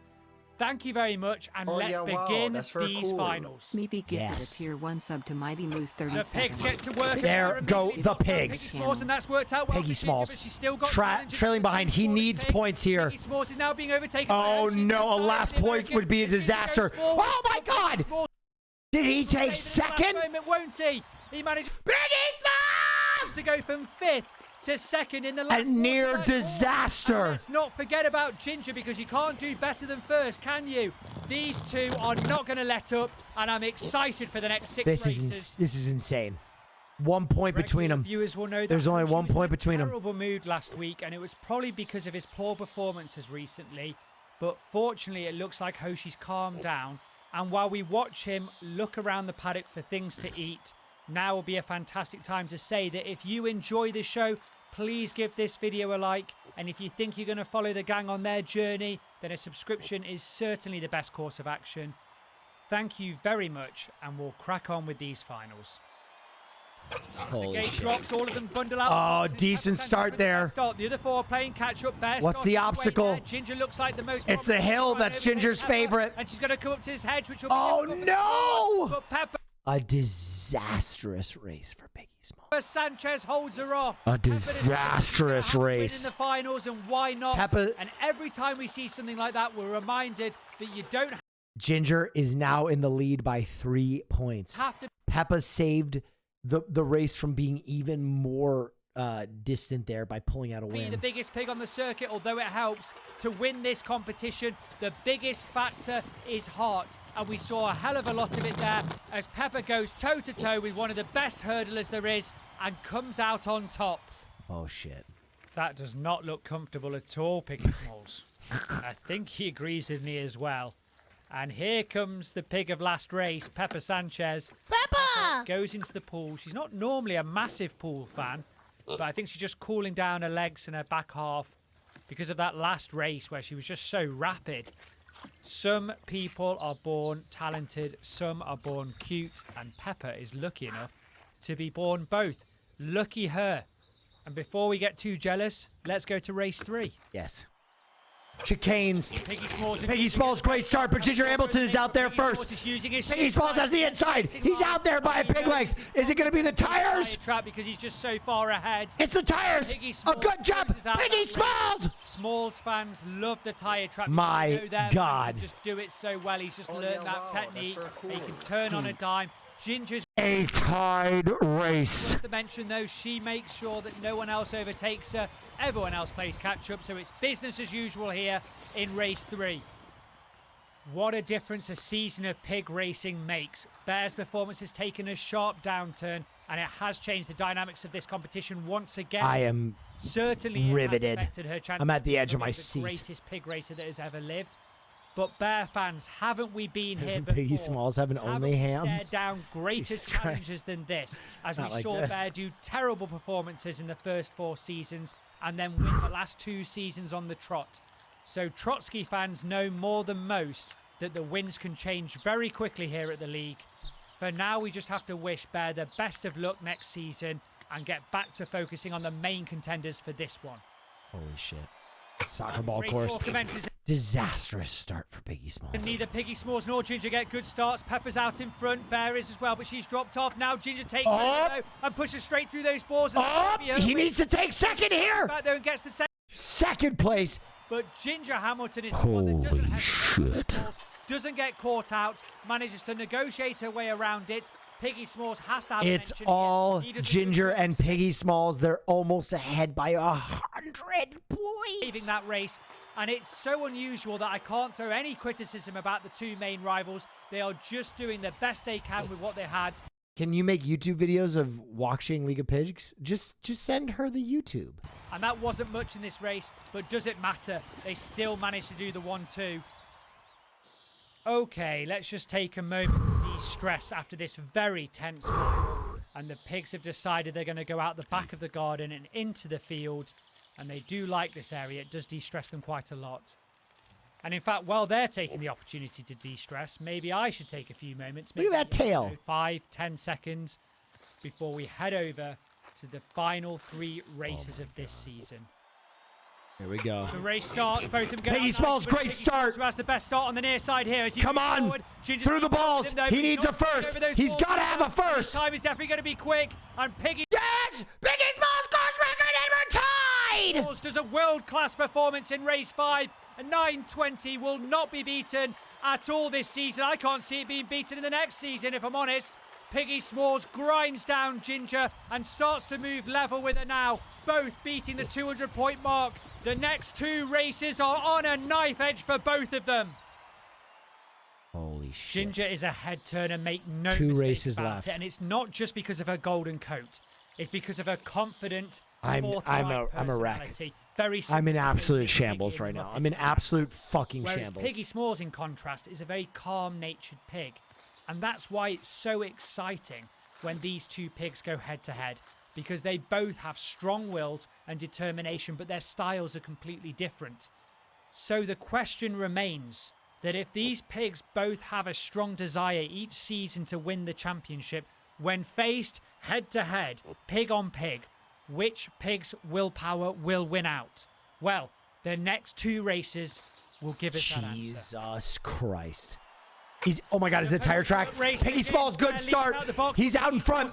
Piggy Smalls is about to take the hill. Piggy Smalls takes the hill. Ginger's great on the hill. It's just Piggy Smalls and Ginger into the sprinkler, over the hedge, at the line. Piggy Smalls! Piggy Smalls! Piggy Smalls! This final race, he just needs second or above because he has a higher win rate. Can the Americans finally come out from the cold and claim their second championship? Only Ginger stands in her way, but she has a lot of work to do. Piggy Smalls goes with Hoshi into the back garden. Thank you for the just prime. to take a few moments to chill out, because what he's about to do is one of the most pivotal races of his career.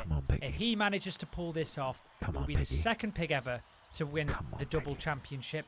Also, he will be the highest scoring pig ever in League of Pigs. But of course, we are forgetting the infamous Ginger. Will she stop him in his tracks? Let us find out by heading over to the final race of Season 7. Hello?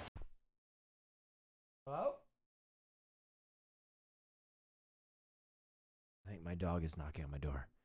It all comes down to this, ladies and gentlemen.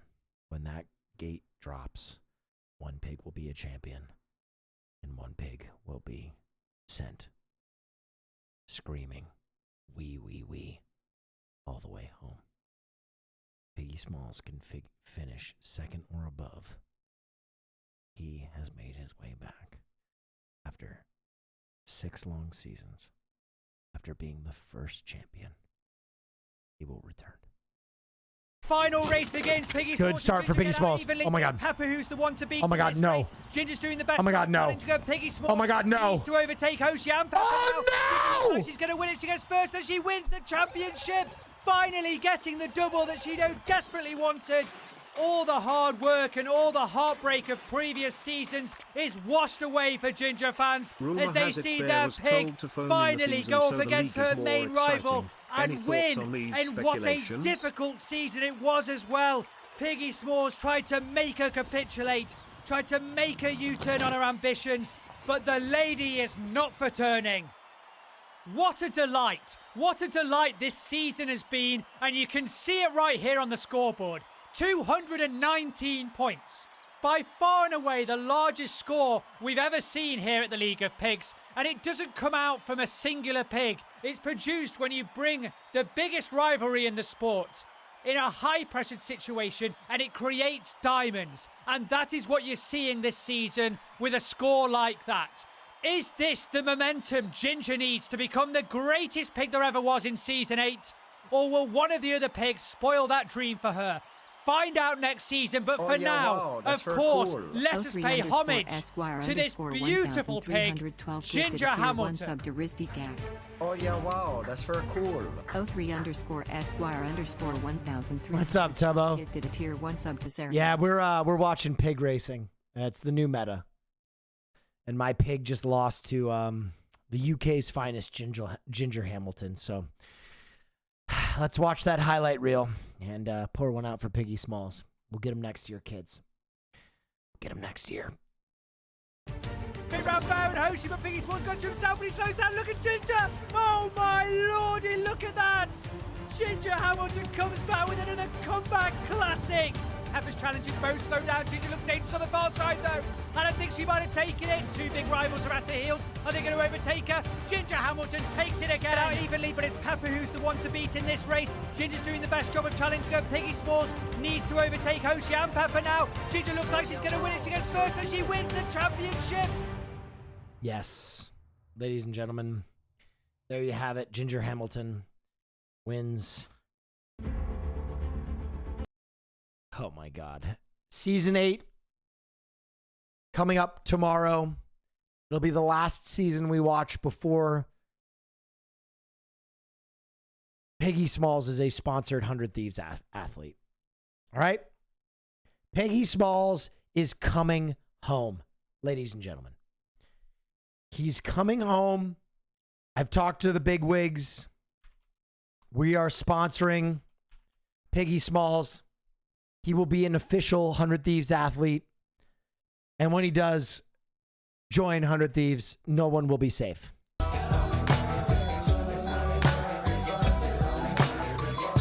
Piggy Smalls comes home.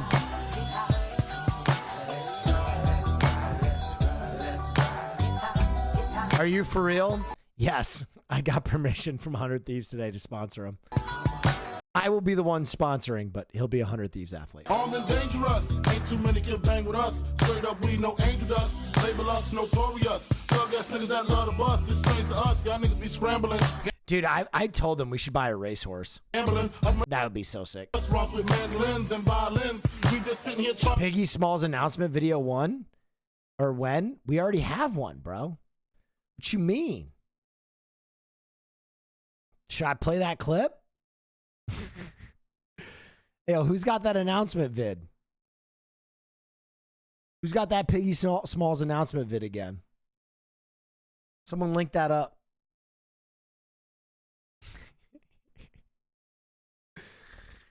Join the org. Where the heck is it? Oh, there it is. Boom. There you go. Piggy Smalls announcement video.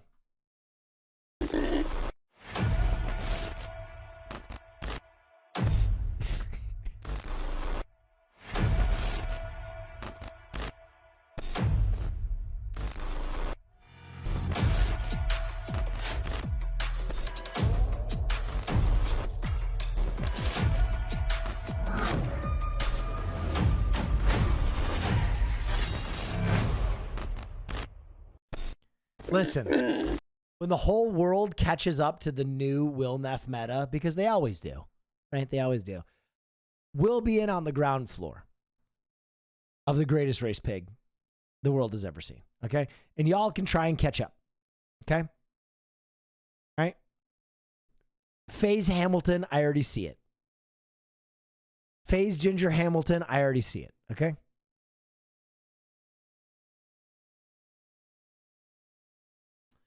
Will Neff is your favorite streamer? That's not untrue. I'm certainly not Twitch's favorite streamer.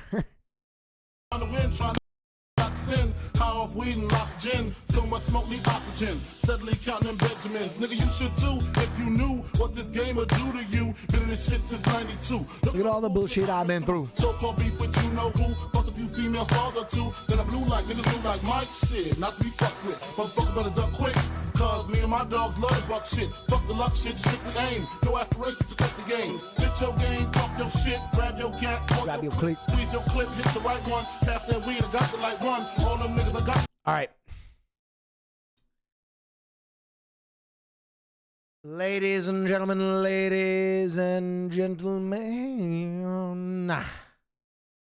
OTK,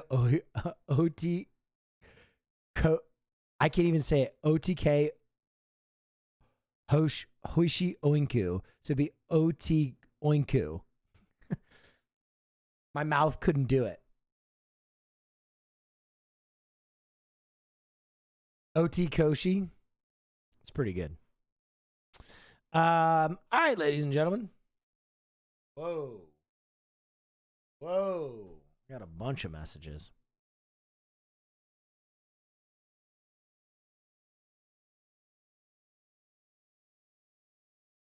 Jesus Christ. Oh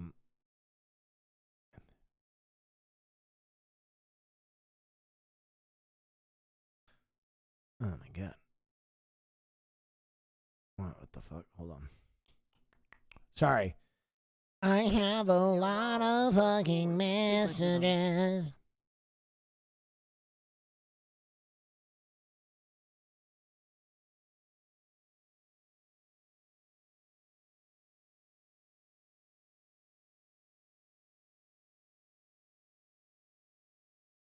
Okay. Sorry. All caught up. FaZe already has a pig called Brett Favre.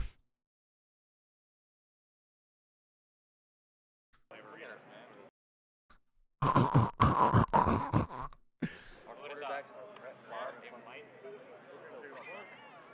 us, we got the Wrangler jeans. We're off in a. Oh, is that what that was? Yeah.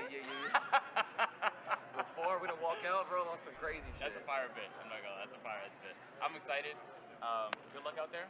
100%. And Bro.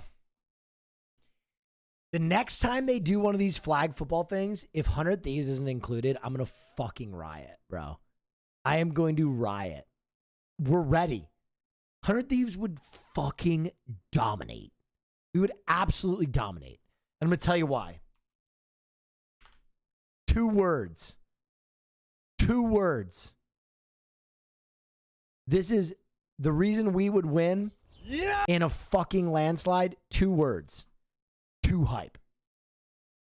With 2 hype on our team, we would actually destroy. okay, yeah. Give us a dunk. Zach, Cash, Chris, and Jesser, we would destroy. We would absolutely destroy. Literal athletes.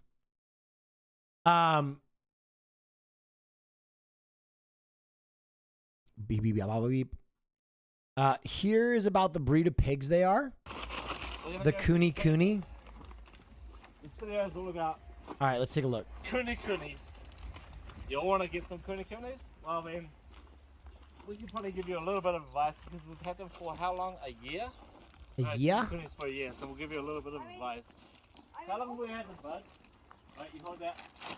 Great, Did you see Gina Darling's new Daft Punk helmet? She got another one.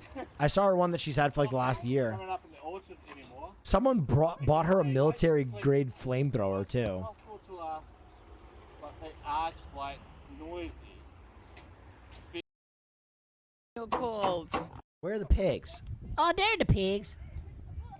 Yo, those pigs are big. So, Those are big pigs. All right, how much is a Kuni Kuni pig?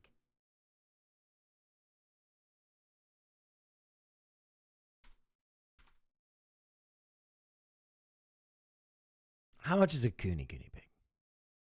How much am I spending for a Kuni Kuni pig? Okay. Okay. Dude. Look at this chunker. What am I spending? Per pig. Where's the price on these?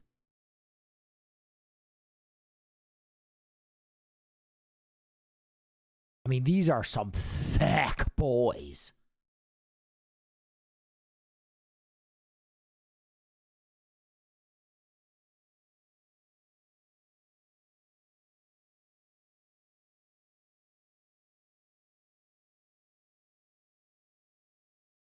Oh, for 3 pigs, it's $1,000?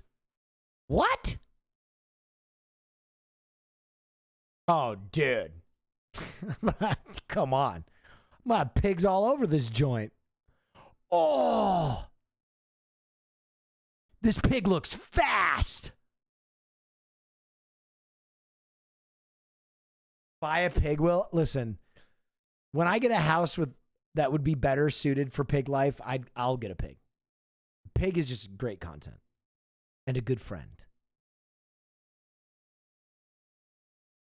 Don't forget the feeding costs, et cetera, et cetera. Yeah.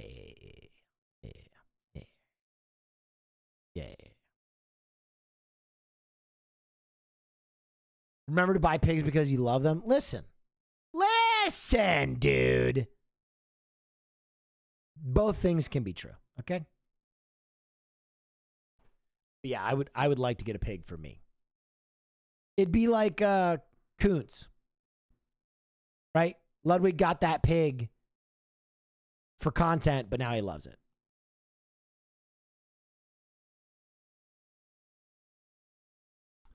Oh, speaking of which, right?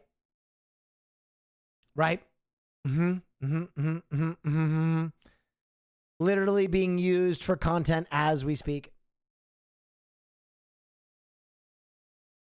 What would you name your pig? The Great Hambino. Come on.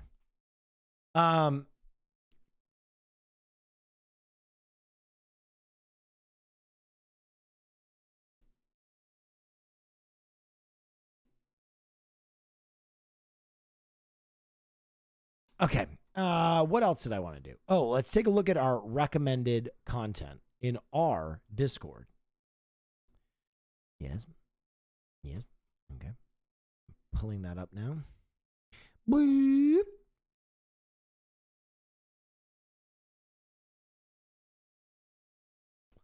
What the hell is it?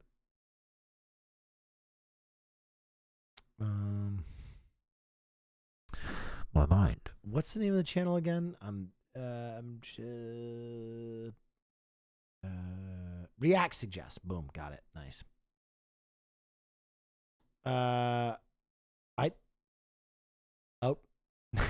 There.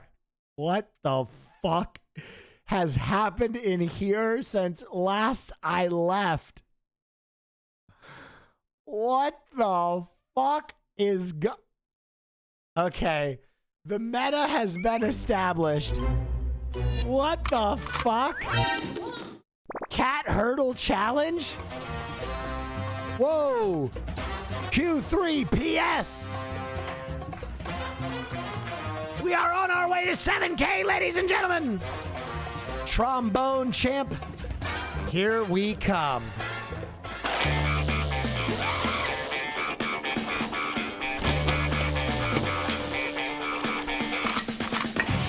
Oh my God.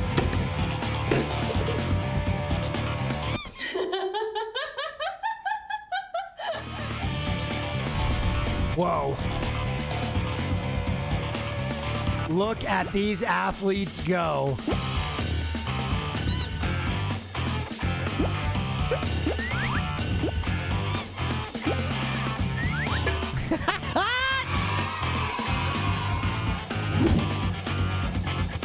Oh, Lord. Okay, that's a high fucking hurdle. Choo Choo is the cat extraordinary. Oh.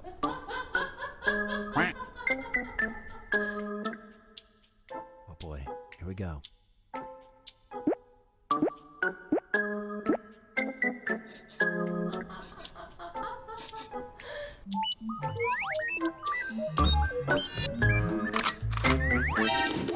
Oh, someone just said that's nothing for a cat in chat, literally as the cat wiped the fuck out. That timing was amazing.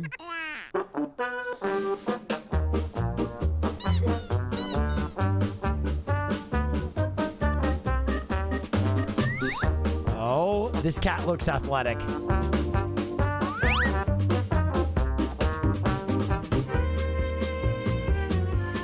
Oh.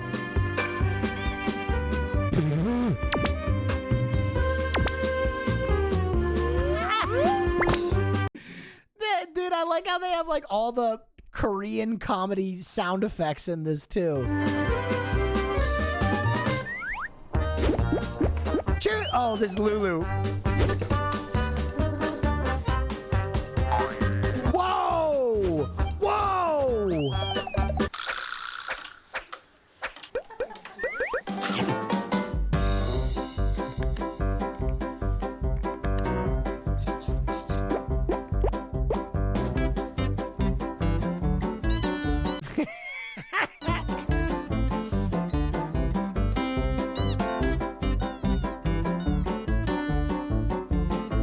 How could you not be happy while this is happening?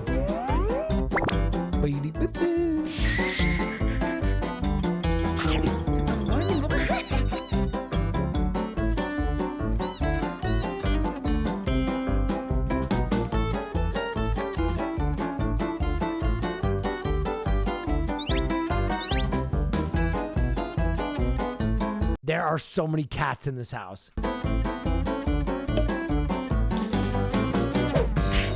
Oh! Got smacked, dude.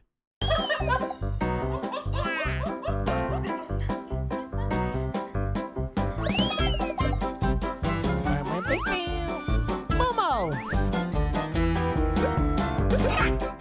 Choo-choo!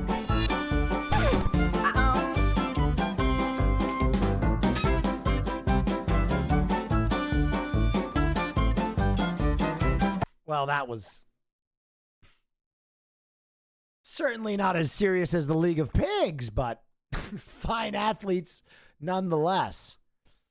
Okay, dude, we are in an animal athletics meta, ladies and gentlemen. This is a Formula One car drag racing against a cheetah.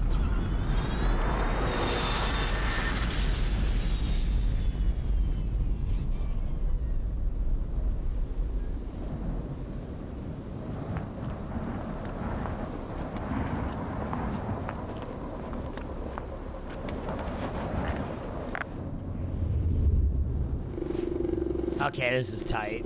This is sick. This is fucking cool. It's well shot, too.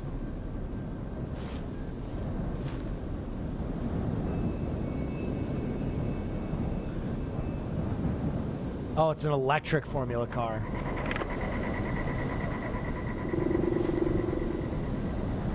It's fake? Is it?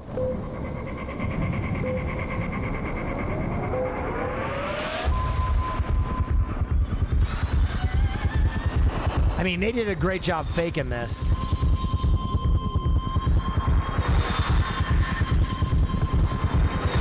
I mean, they did a great job faking this.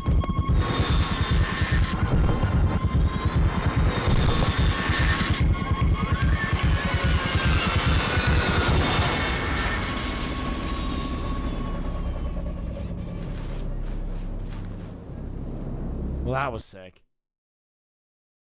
It's real in my heart. Yeah, true. The meta has been established, I guess. All right, let's see what else is going on. Swimming pigs, the Northerly Boys Party Time, World Chase Tag. We've seen that. Dem Glory Days. Triangles. A demonstration of how to play triangles. Well, how interesting could a triangle be?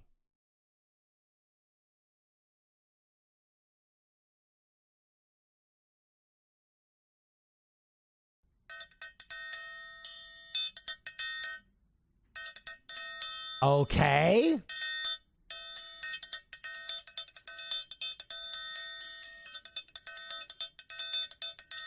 Wait, he's going off.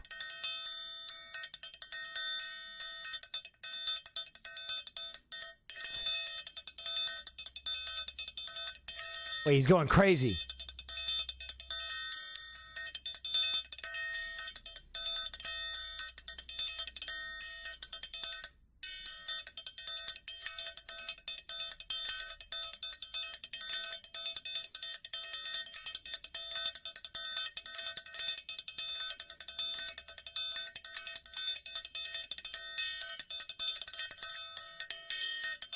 What?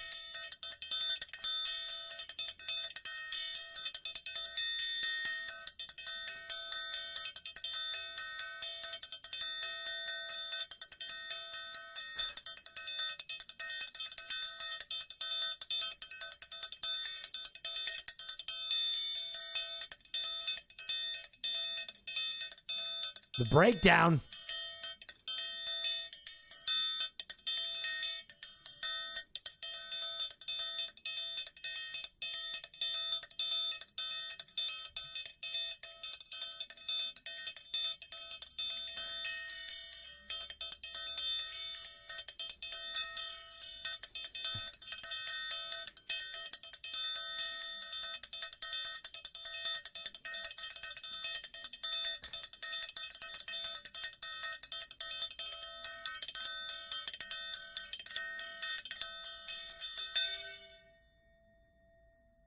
That was pretty hype. For a fucking triangle solo, I did not expect much. Okay, what the... No, dude. Let's watch down that triangle solo with a didgeridoo solo. Hey, was ist anstrengend?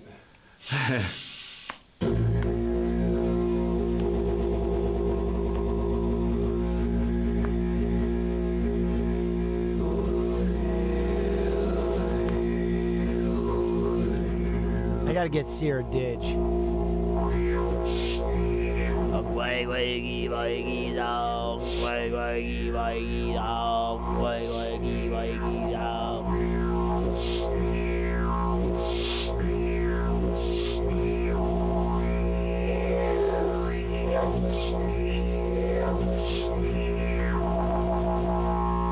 Dude, he's piping up.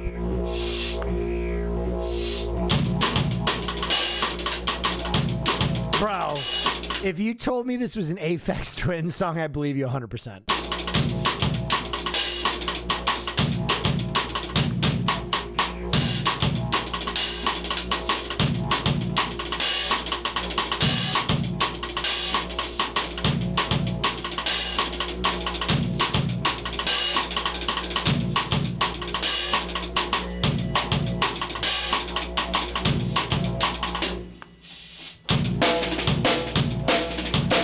Hour 6 of Will's trombone stream. Yeah, dude, this is how good I'm gonna be.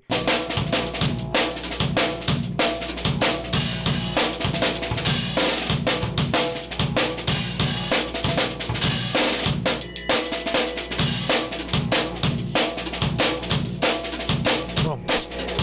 This is like drum and bass didge. Yes. Outside. Inside. Hey, Ray. Thank you so much, brother. As you can see, we're really watching these quality vids. That was sick. That was a pretty nuts didge solo. My man was digging pretty hard. Dude, I guess this is the meta. Oh, wait, what the fuck? It didn't link the... Hold on. All right, we got it. I have no idea what this is.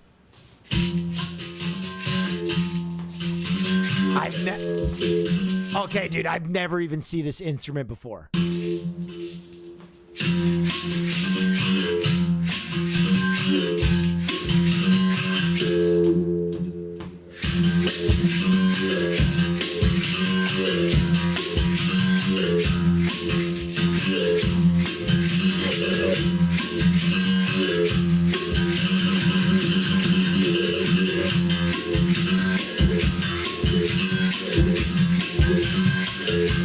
Oh, shit! Now he's playing two of them?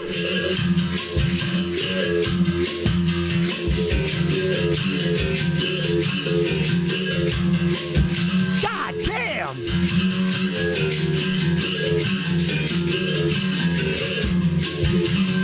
Oh, shit! Thank you so much for the 2 months.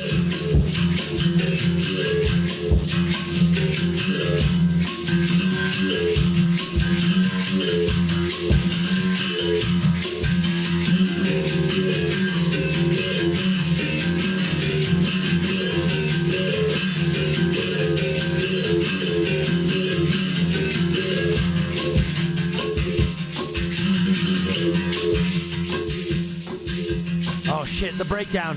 Here's the bridge.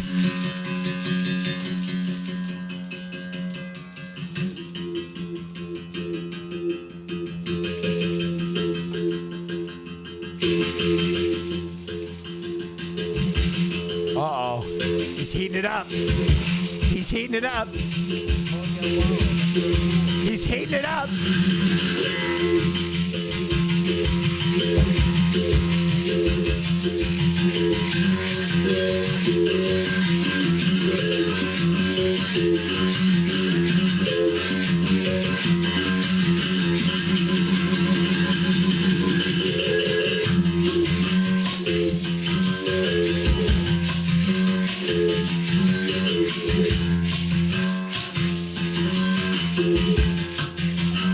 Oh my gosh.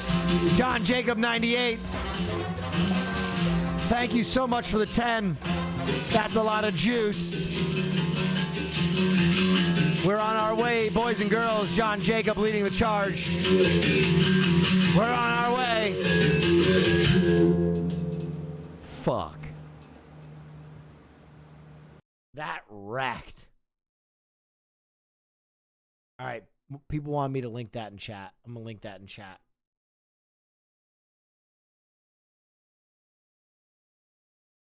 There you go. Link in chat. Woj bomb about Piggy Smalls.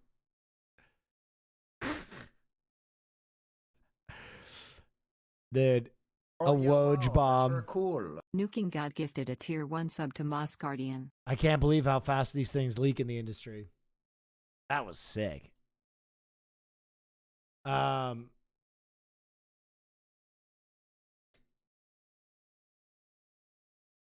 see what else we got.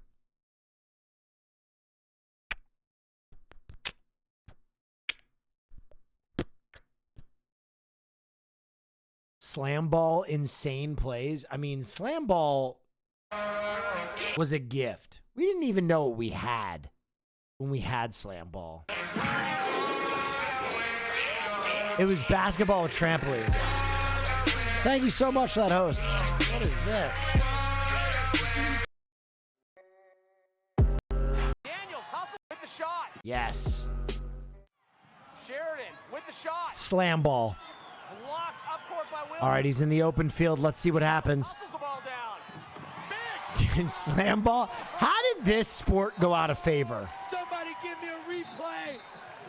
Oh yeah, wow, that's very cool. Neff whammy, neff whammy, neff Turn the whammy. windmill into reverse right over the stopper. Hold off.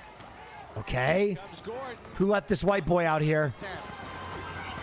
Oh! You know it. You know it. Unbelievable.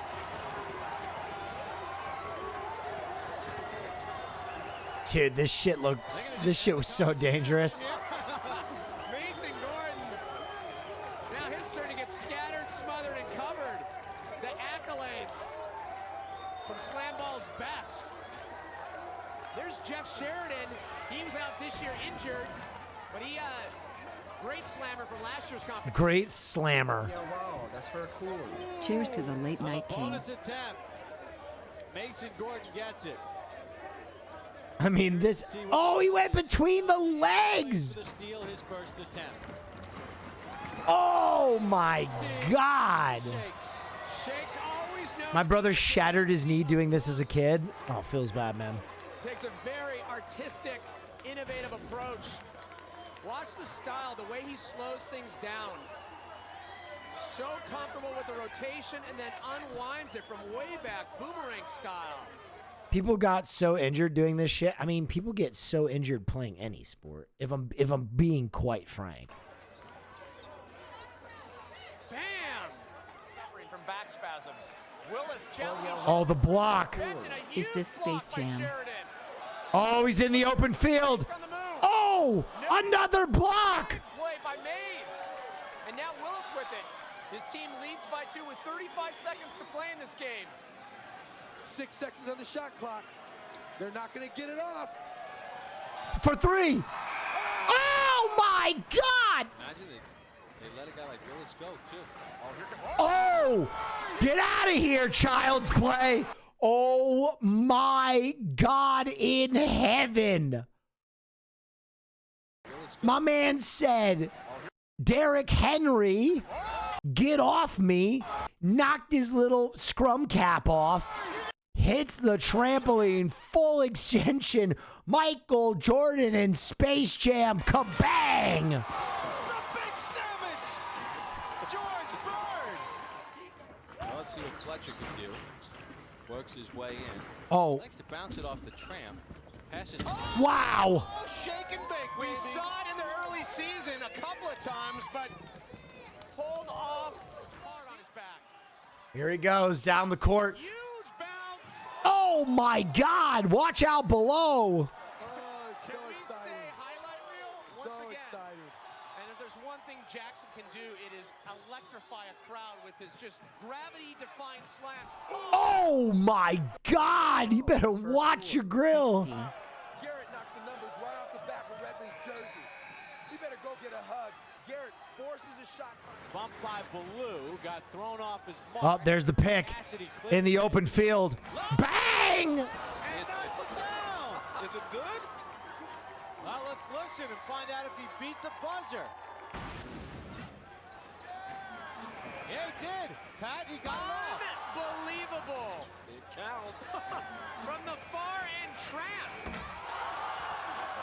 Hard enough taking a set shot like that. Dude, slam ball. What a moment. What a time to be alive. No. No, simply this can't be real, dude. Tortoise racing?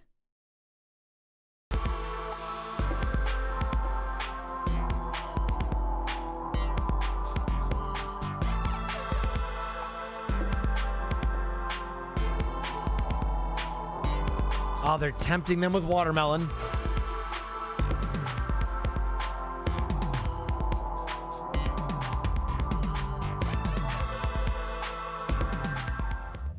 Oh, there they are. They are ready to go.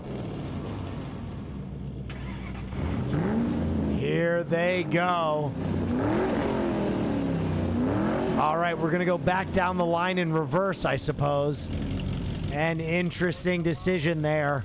I bet they fuck up the hair racing. Stormy Greens, thank you so much. Oh, there they go. Oh, no, we have an early collision. It looks like, okay, there was a cut. I'm sorry. They're just cutting back and forth. This is not a real race. I simply can't finish this video. They are ruining the integrity of racing. The new bus mascot, we saw that. It was a disaster.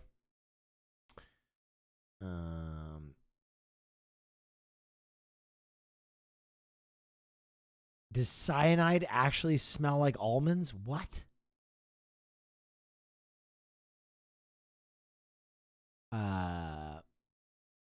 Baby dolphin meets spy nautilus? Well, that's something I'd be interested in. These are nautilus. I love Alien nautilus. Creatures from the deep abyss. But these are organisms of a very special kind. For their eyes are state-of-the-art cameras. Oh my God, we're back to spy animals! Just when I thought we were out of spy animals, we're back! No animals are real in the ocean. Soon meets the long, probing nose that gives these dolphins their name.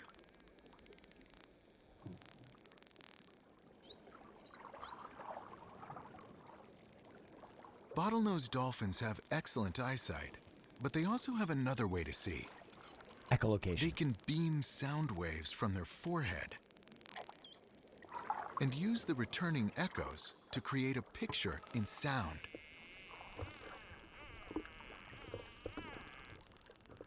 This sonar penetrates like an X-ray. They can see the camera. There's nothing to eat in here. The dolphins are so completely at ease with spy nautilus, a mother is happy to reveal her own precious secret. Her newborn baby, just 5 days old. Little dolphin.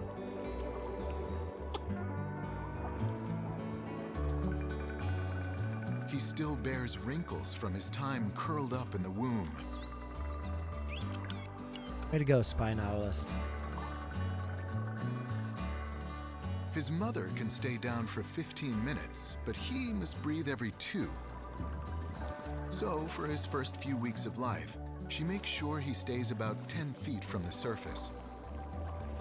He's been born into an extended family made up of ants and other females. Each dolphin has its own unique signature whistle that it uses, just like a name. Oh my gosh. The baby will learn these whistles and soon recognize each and every dolphin. Did spy animals? Insane. That's good TV. Just when I think it's over, we always get more. Brain implants are here? Oh my God.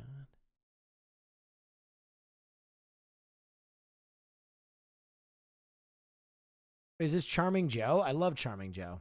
I'm going to show you guys what we have. Oh, okay. Guys, ready? 3, 2, 1, go! I can remember the rainy December, the leaves are brown on the ground. In Spain, I did love and adore you. birthday nights filled with joy while yesterday. Okay, this is a good Charming Joe, but we need the best one. What? Oh, let me see. Wow, this is Caroline's outfit for a costume party. Good. Like it? Yeah. I don't know how the fuck I'm gonna do my hair and makeup. Do I look like I'm from? Yeah. Good job.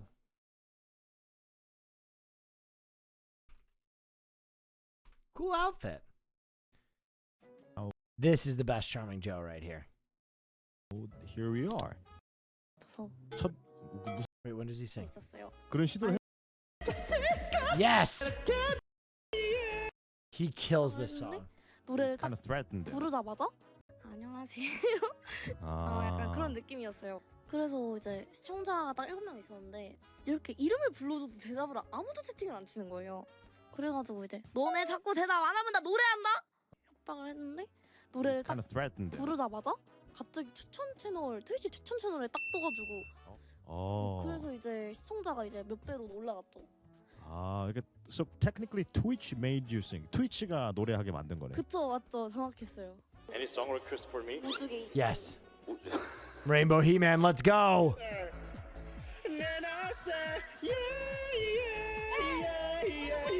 He kills this. He kills this. 이거를 게스트한테 불러주는 날이 올 줄이야. Yes. Sorry, let's just juice the volume for my sanity's sake.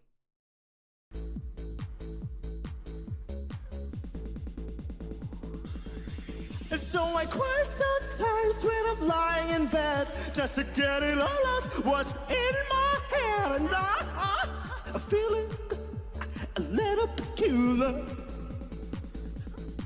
And so I wake in the morning and I step outside and I take a deep breath and I get real high and I scrape the top of my lungs. What's going on? Yes. And I say, yeah, yeah, yeah, yeah, yeah, yeah, yeah, yeah. I said, hey, what's going on? And I said, hey, yeah, yeah, yeah, yeah, hey, yeah, yeah. I said, hey, what's going on?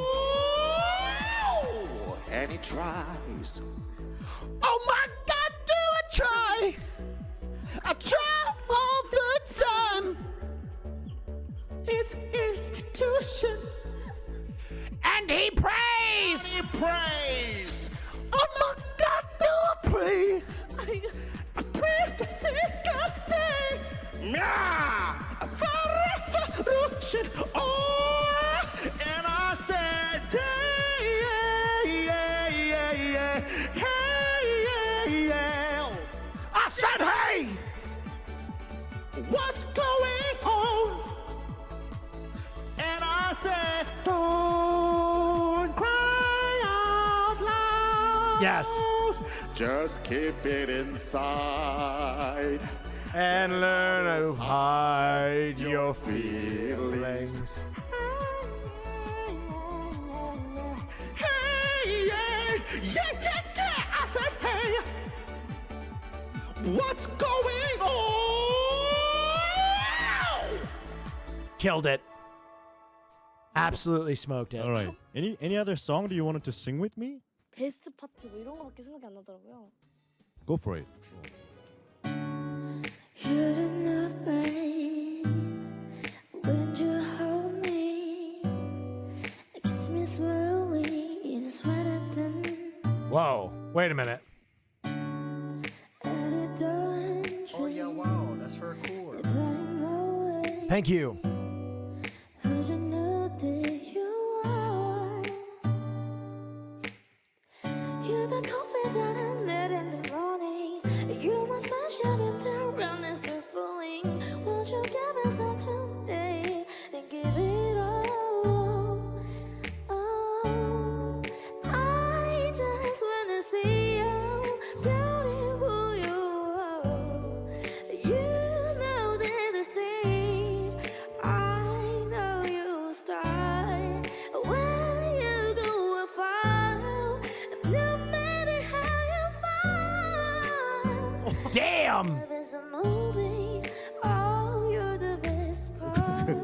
어떻게 조져놓으면 나뭐 어쩌라는 거야? 나도 느껴. Go, charming Joe. Ooh, he is so charming. Oh yeah, baby. Oh. It's the sunrise. Yes. And those brown eyes, yes. You're the one that I desire. When we wake up, and then we make love, yeah. It makes me feel so nice. You're my water when I'm stuck in a desert. You're the talent that I take when my head hurts. You're the sunshine of my life. I just wanna see, I just wanna see how beautiful you are. You know that I see it. I know you're the star. Where you go, I follow, no matter how far. If life is a movie, then you're the best part. You're the best part.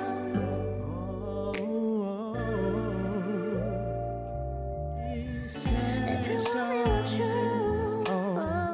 If you want me, won't you say something? If you want me, won't you? Love me, won't you?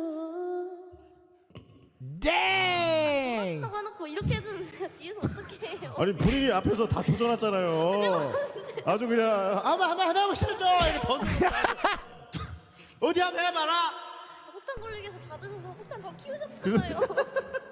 Dude, charming Joe's the man. 그래도 괜찮아. 무대 위에서는 모두가 있어.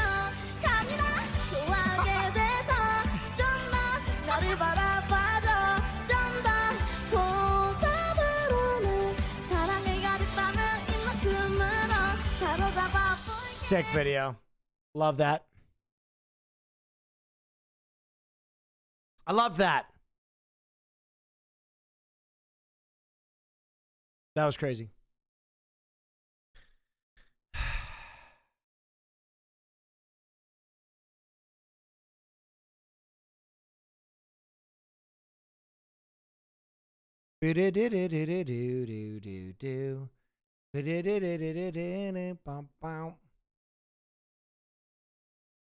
Okay. Let's see what else we got. The Double Life of Chris Farley, A Day in the Life. We already watched that. When We Were Young Fest. Smokehouse. Frog Fight. 24 Hours of the Michelin Sushi Chef. Yes.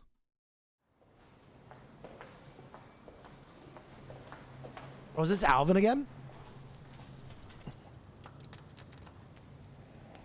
Have you seen Pearl? No, not yet. I just watched Barbarian though, and it was good as hell. I was in sushi restaurant since I was 19 years old. Okay. Really just training. Cannot touch the sushi. Just like a delivery, wash dish, floor. My case is 3 years before touch like sushi and then like start to practice. I have the like few fishermen in all Japan directly from my friend fisherman. I say the order the other area of the sea today is a bit like a high wave, then cannot catch very much. Japan like a south part when not nice. I need to buy other side. All right, ladies and gentlemen, I'm going to make myself a peanut butter and jelly sandwich. It's going to take me about 3 minutes. I'll be right back. I'm going to leave the content going. Be right back. He sent his cat. This is my main shipper. Yeah. Okay. It's really difficult. Before I serve to the customer, it's really exactly practice for 1 year. But still after 1 year, still like a beginner in the counter. I had over 40 people chef, but after 4 years, already less than 10 people. Very tough. これはスペシャルフィッシュだね。It's アマダイ、タイルフィッシュ。Shijimi clam is a freshwater clam. We use like for miso soup. Yeah, tsubugai conch shell from Hokkaido. Very big one is only Hokkaido. And then now this fish, sardine is the best season. Best of the best. They have become very fatty, and then they prepare for the baby season. Then they charge the energy. And これが新子 is the most precious item this season. This is a gizzard shad, baby shad, very small one. The striped bonito. This one is from Kyushu side. The other one is from near my hometown side, in Sagami Bay. Same fish, but flavor and then body color is slightly different. Bonito, very complicated. This one Hokkaido, Yoichi. It's a long spike shiachin. And then red color is a short spike buffoon.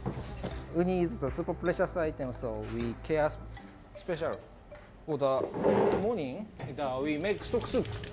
Our stock soup used for the Hokkaido water. We need a bit alkaline and the softness water. This area is a bit hardness side. Taste is very different, especially texture.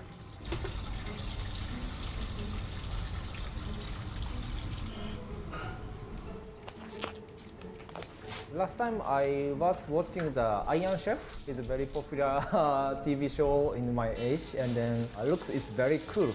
So then I want to work in the restaurant. I choose the sushi restaurant. After 5 years, finally I feel like I have a confidence for my sushi. So I love eating sushi very much. So it's exciting. Not only just taste, we can talk with the chef and then we can see the action. Even now I love to eat sushi.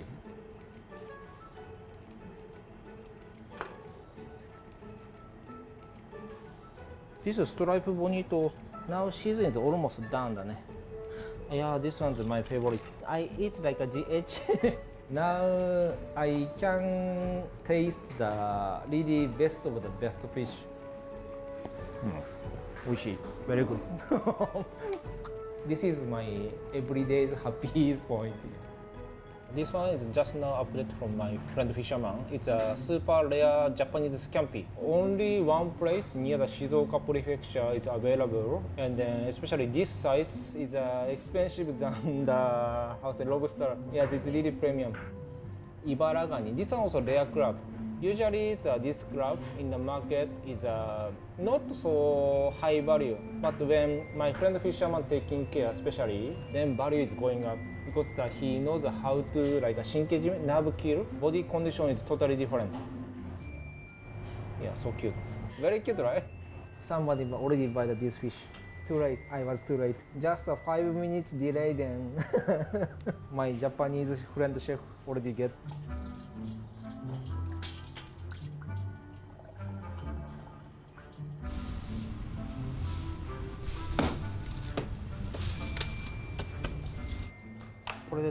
Today's tuna set like this one. It's a lean part, akami, and then belly, otoro. Then this side the chutoro, medium fatty, but it's near the cheek. It's a marble part. This is inside like a sashimi box.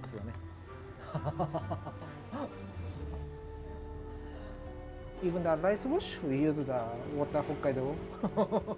This rice is directly from my friend rice farmers. He's one of the best rice farmer in Japan. Actually, first wash is very important. Dry rice, same as dry sponge, they absorb the water a lot. Water is like most important ingredients for the cooking. Now I make the sushi rice with mix with vinegar. I use two types of vinegar. One is 15 years old, the other one is 3 years old. Premium sugars, wasanbon sugar, and salt. PB&Js are so good. Also, when puts, take care like a babies.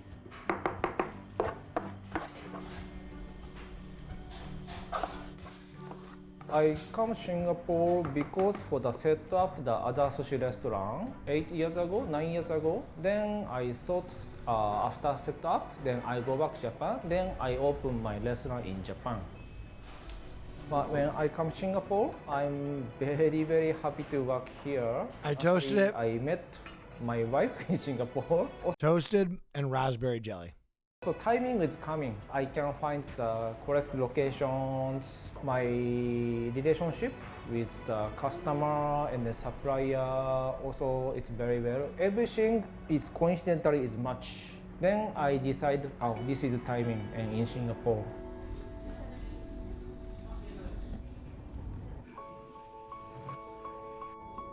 For the sushi chef, it's most importantly continue even any happening. Holy shit, that looks like good fish. We need to continue. That's crack. Anytime, even the sleep, even in the train, I make sushi rice form and then keep here. So in the train, like I'm here, then left hand have a rice. Yeah, carrier make size exactly sushi rice. Then check the gram. This grams how many grams. Remember by the physical feeling. Then really feel good sushi. It's actually when making also looks very nice. That looks fire. And after that sushi form is very beautiful.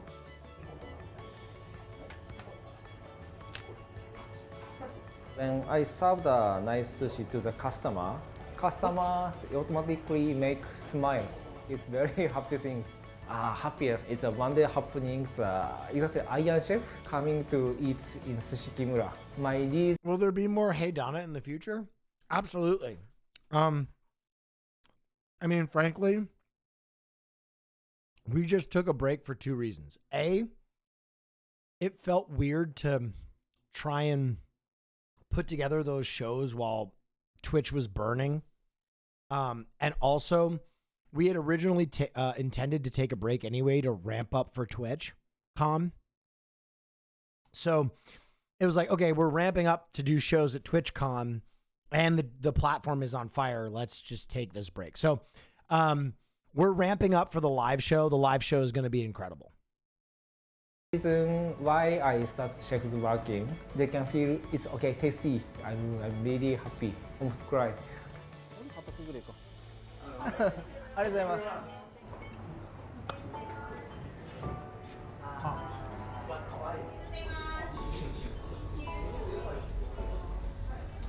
Will the live show be on Twitch? Of course.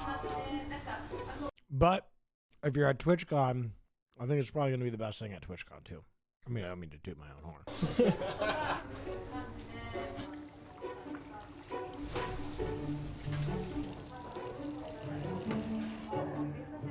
Jam or jelly? Preserves.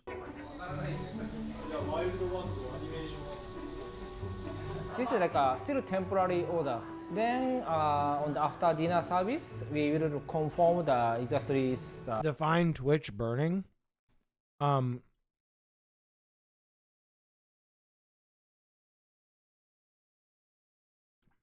Half the creators on the platform being at odds with each other. A pending sexual assault allegation. Twitch losing their identity as a creator-first platform by slashing revenue that top creators would make. Gambling being banned. Just to name a few. Or the final answer. So then nowadays, my fisherman knows my favorite items. They get the nice fish. They... Oh yeah, an E-Rob ban. They ask me first. So it's a really good relation. Oh yeah. And Slicker borrowing $500,000 to gamble. Now, very happy. Actually, we meet a few times. Also, we drink together. So we are really good friends now.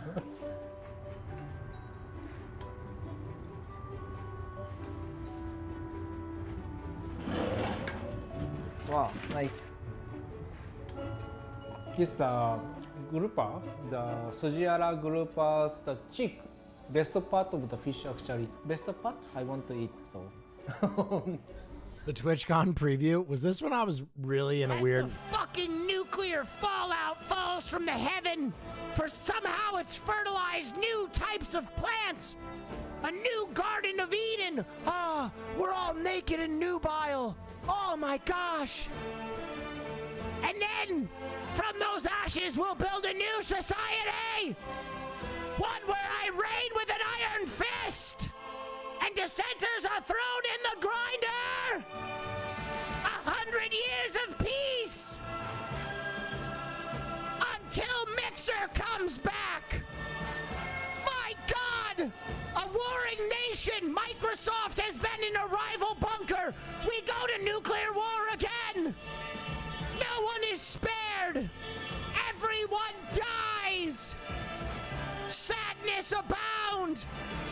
Only the roaches are left to inherit the earth. Yeah, that's what's going to happen at TwitchCon. As the That was my TwitchCon preview.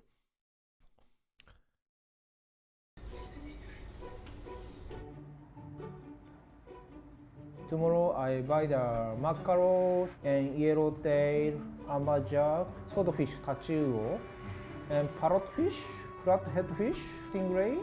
Actually today I buy a lot. Premium prawns and then the mackerel. Does Twitch banning gambling mean no channel point gambling? No, we can still do channel point gambling. The problem is every time I did channel point gambling, I'm going to tell you right now, every time it happened, I begged the audience. I was like, please, guys, just because I am doing this, don't pre-watch. Do not pre-watch.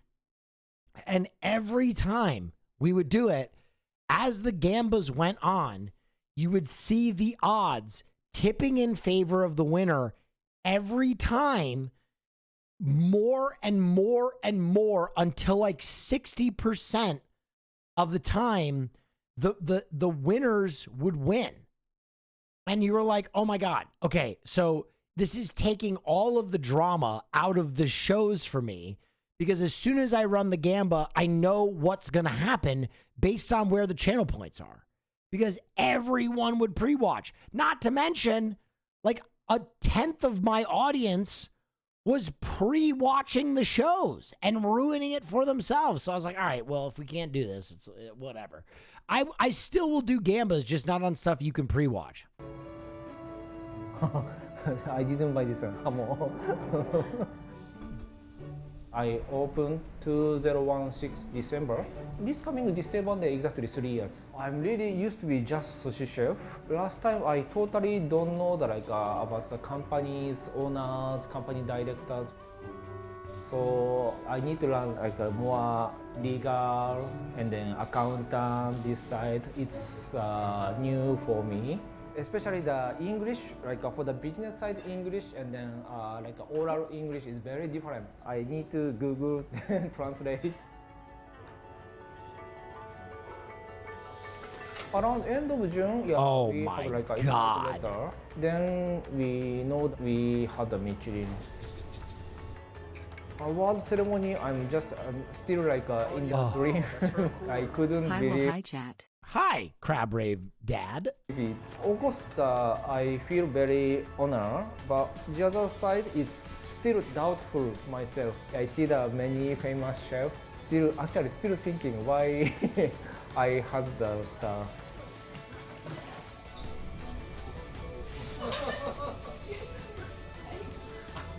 Oh, hell yeah, getting sauced up.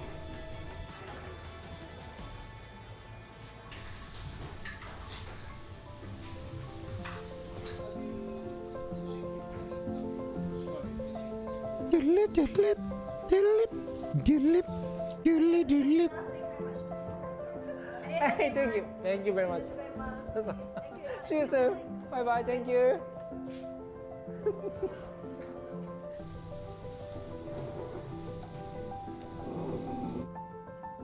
I mix wasabi into my soy sauce. I'm going to keep it a buck. I hate wasabi. I don't fuck with wasabi. I like a little bit on my, if the chef pre-puts it in, that's okay. But I would never add wasabi after the fact. Pursue my creative interests and goals. I also don't like horseradish. I don't like that kind of spice. I have a very sensitive olfactory sense. And most of my friends can tell you this. I can smell things across the room.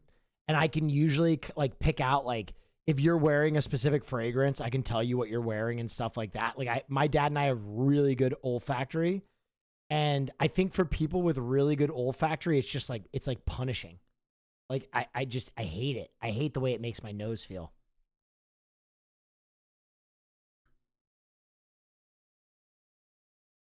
It's like how some people just hate cilantro. It's like how some people think cilantro tastes like soap. I think there's just a group of people who like wasabi is never gonna do it for them.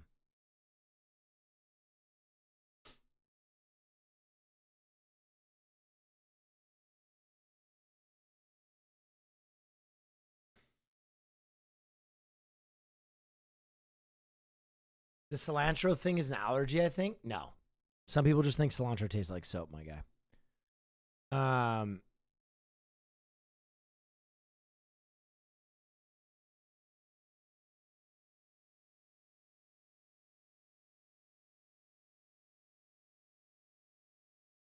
It's genetic? What?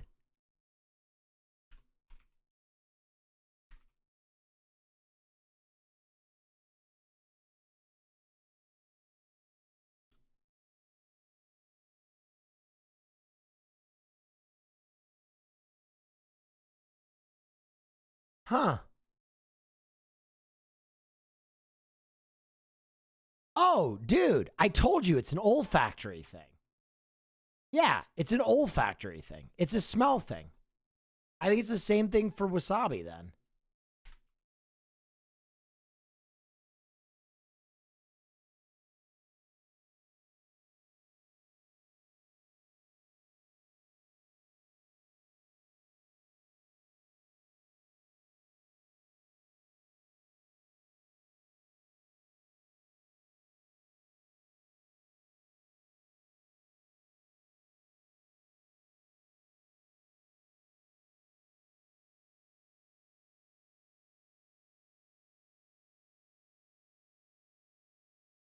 Oh, yeah. It looks like the wasabi thing might be genetic as well.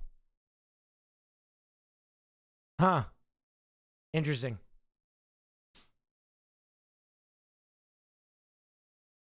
That's interesting that the first thing it said is that it's like an olfactory thing, because when I eat wasabi or horseradish, it's not the taste. It's right here. I'm like...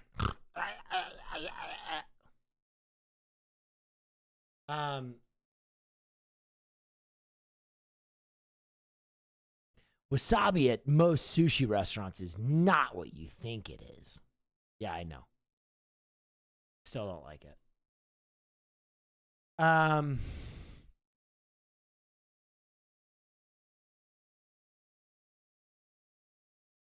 Mobile.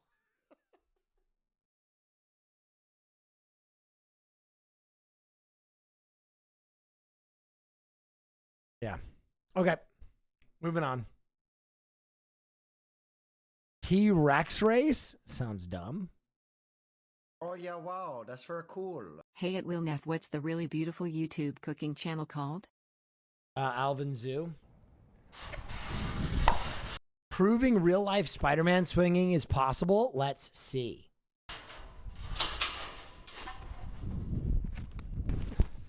That moment, right there, was the culmination of 2 years of work trying to prove to myself that it is possible to swing like Spider-Man. 2 years? This video is sponsored by KiwiCo.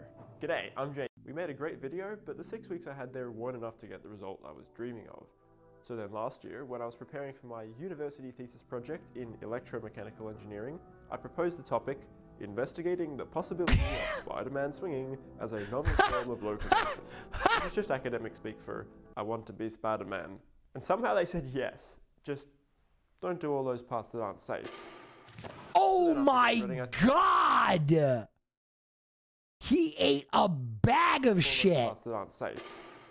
Oh! After graduating, I took some of those parts that weren't safe and made a video about them, which you can check out in the description. But in summary, to replicate Spider-Man's web, I made a device that I call a hook chain, built with alloy steel and the world's strongest polymer. It was inspired by Velcro to work by wrapping around objects and catching onto its own rope with tiny steel hooks.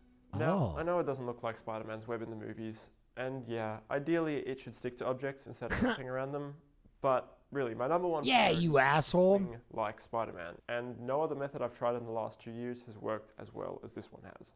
So here's my old system, and here's my new one. The old one is a cool-looking, wrist-mounted web shooter with custom safe grappling hooks, a backpack full of compressed air to shoot, a harness to carry your weight, a microcontroller to electronic firing, and the disconnecting based on the hand gestures from some Spider-Man gloves. The new one is a hooky rope. What can I say? Simplicity is king. But to be fair, it is a little too simple right now, because I still need a way to hold onto and let go of the rope and to launch the web at a target. So let me show you my new solution. Yeah, it's a pipe. Okay, so my solution was, what if you could make one cylinder that did everything? You store the hook chain in one end, the launching mechanism in the other, and then you can just hang from the whole thing like a handle. So I could just make a bunch of these and store them on a belt or something. Once you've finished swinging on one, you grab the next one, fire it, and let go of the old one. And as long as they're small and cheap enough, there's no problem just leaving them there. I mean, Spider-Man leaves his webs all over the city anyway. Yeah, he shoots ropes all over the city. Still have never played Spider-Man. Gotta play Spider-Man. For the power source of a launcher, there are two main options people use. Compressed air is what I used in my grappling gun, but a one-handed operation would probably get bulky and expensive. The other option is combustion, commonly used in things like potato cannons. These launchers work by igniting propane, which expands out and shoots your projectile. I tried that and it did work, but I wanted a bit more power. So, although people usually use compressed air or propane, I thought, why not use compressed propane? To show you how it works, please excuse me for a moment while I chop my prototype in half. So basically it has a chamber and a barrel, and you can see that they're welded together at this flange here. I can fill the chamber using this cut-down Schrader valve that allows flow in but not out.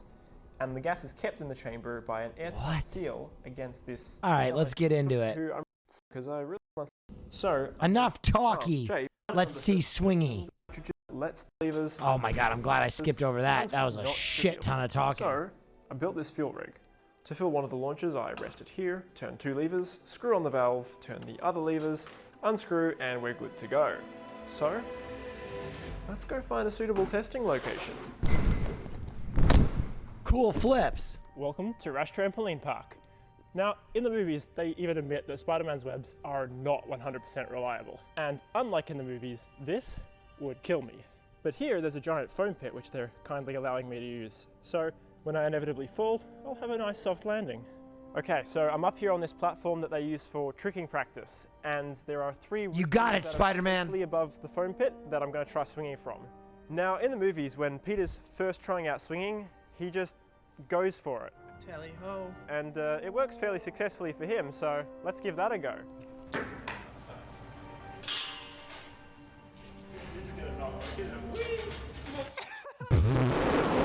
Not great. So it turns out, like any other skill, this needs practice. And unfortunately, I only had about an hour each evening between Rush closing and South Africa's curfew at the time. So between practicing and filming, I had to go in on 8 separate days to do my Spider-Man. Holy shit. It started off a bit bleak. What? That's ludicrous. Wrong beam. Well, that's new. He broke the pipe. We were definitely getting there. Oh? Oh? But yay! And not long after that, I had 2 swings working pretty reliably. Yes! Nice! Spider-Man, Spider-Man does whatever a spider can. Is he strong? Listen, bud. He's got some radioactive blood. Hey, yeah! That's what I'm talking about. Oh my gosh, it's completely stuck. Whoa. Now, Spider-Man might leave his webs behind, but I only made 8 of these, so I had to reuse them. But to do that, I had to get them down.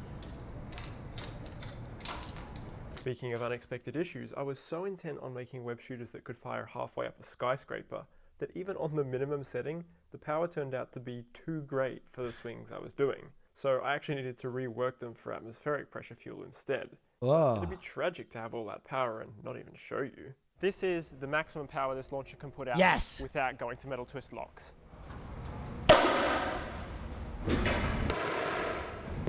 Okay, that's pretty good. Fine for skyscrapers, I think. Going back to the swinging, I went ahead with my plan to clip the third web shooter onto a belt so that I could try 3 swings. Yes! Swing! He's doing it! Sort of. Was that a fart? Sort of. Did he fart? The belt worked well, but I couldn't quite get the 3 swings in. I kept trying, but eventually I realized that the spacing was just off. I was trying to fire at the beam when it was directly above me, and I couldn't use the beam further along because then I'd leave the foam pit. So that was a bit disappointing.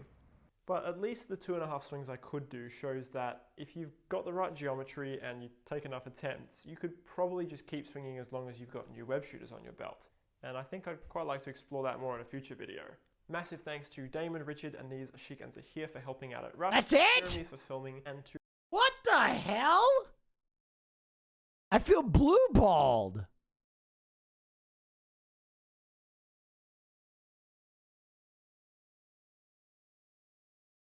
Well. Okay.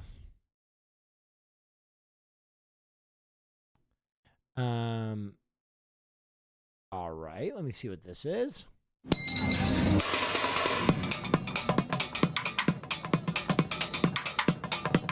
Oh, yeah.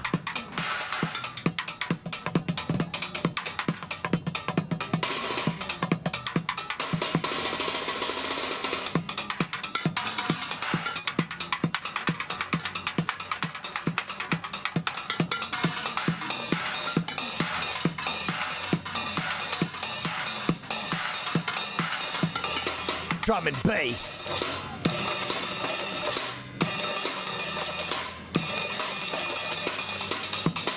Someone said Slicker got to make that money back somehow.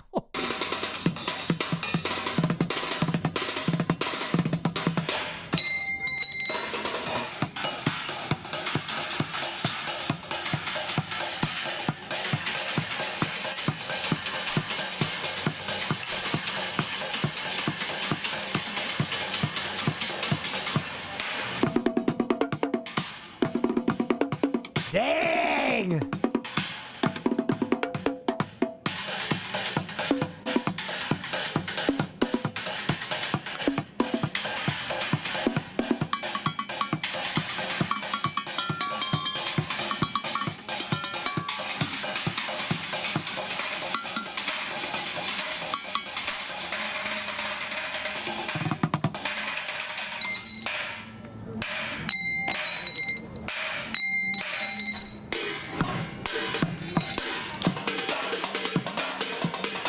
Aw, shit!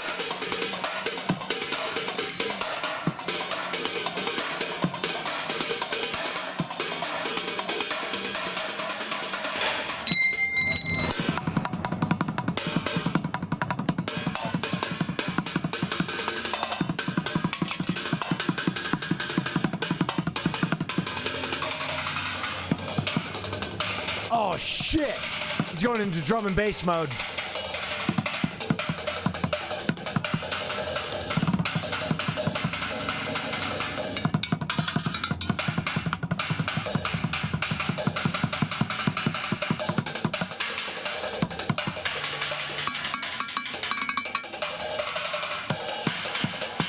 Oh! Faster! Faster!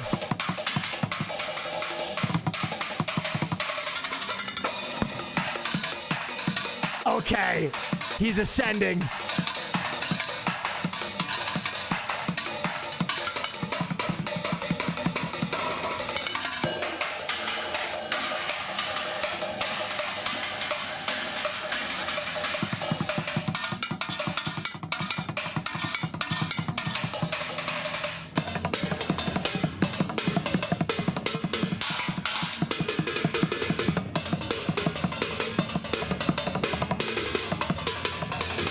Are you rushing or are you dragging?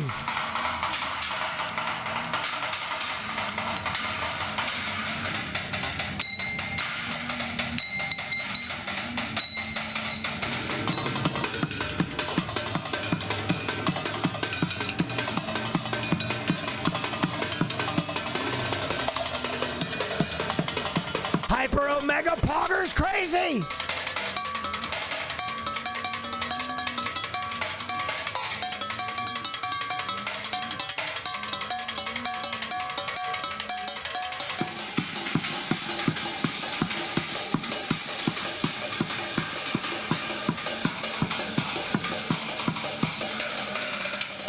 Wait, which is the emote where the hyper omega pogger's crazy is like a little one that's bouncing around?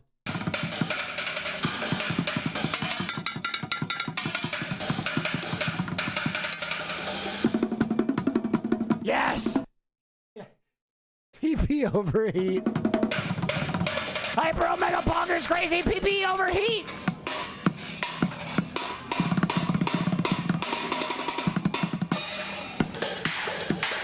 Oh shit, he's been playing all day? What the fuck is this? This is some Euro Nation for sure. Alright, I've had enough. Germany? Maybe. Maybe. Oh yeah, wow, that's for cool. Hyper omega. Like the street drumming. Pogger's crazy.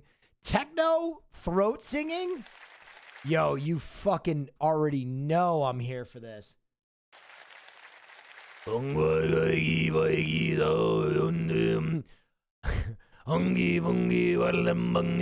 I was blasting that out at camp.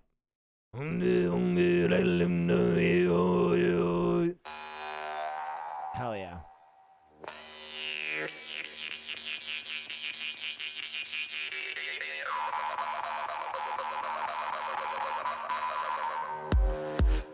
Oh, shit.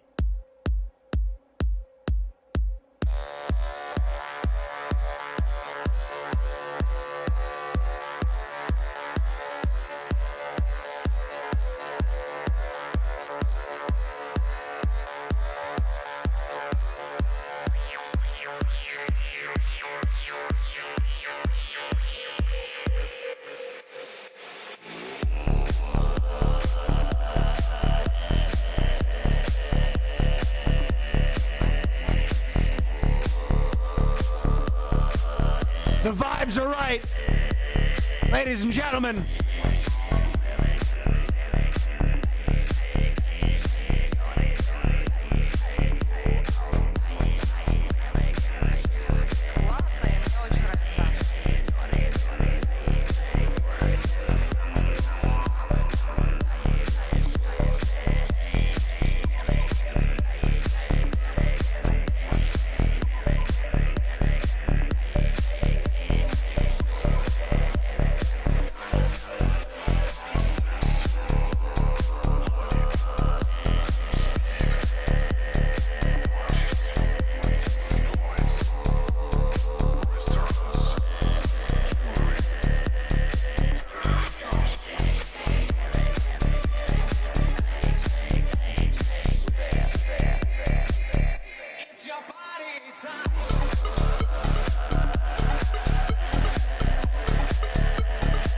Oh, god damn.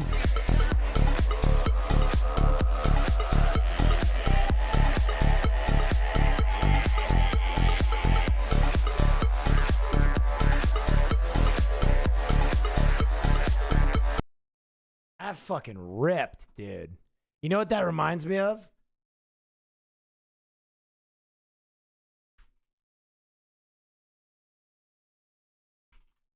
One of the all-time, dude, I used to play this in fucking Grand Theft Auto and roll around as James Marco, and people got so mad at me. They're like, DMCA! I was like, all right, chill, bro. To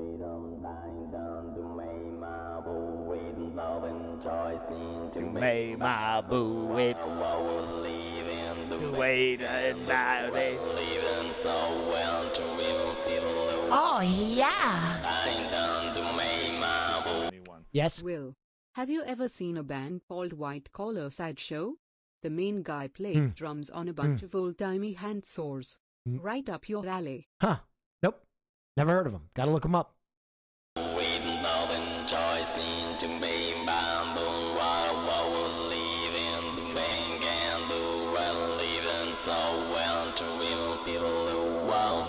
Oh, yeah.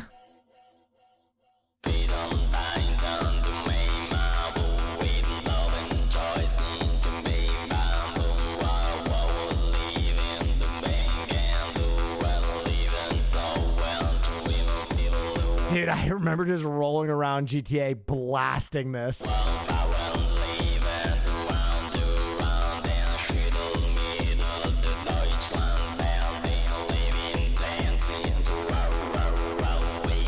And of course, someone got so mad at me.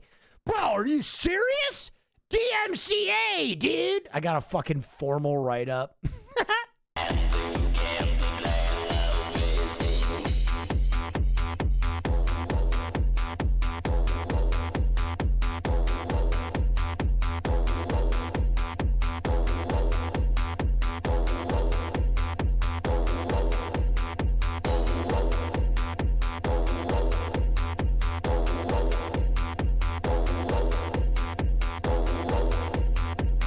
All right, what was the name of the band that chatter recommended? Where the person is playing drums on like a empty skull or something like that?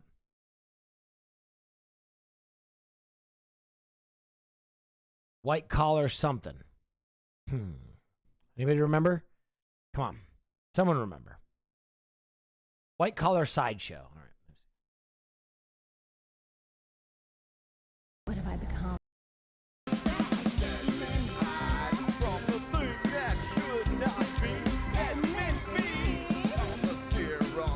Wait, he's just playing normal drums.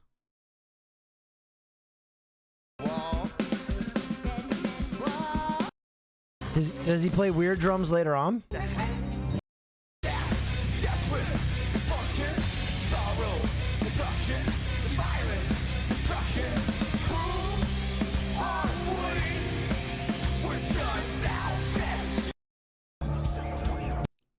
Oh.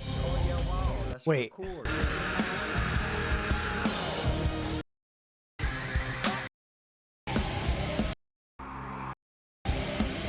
Wasn't there something weird? An emotional spirit.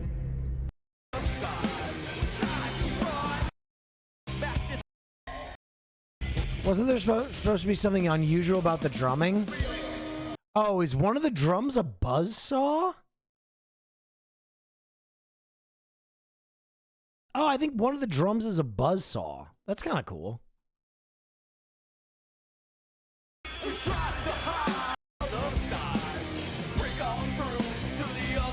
Yeah, see, this one's a buzzsaw.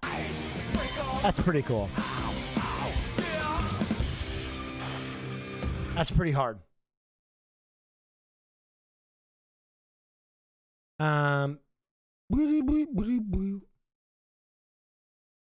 Radiohead. Okay, this is a person playing my own personal Jesus on a sitar.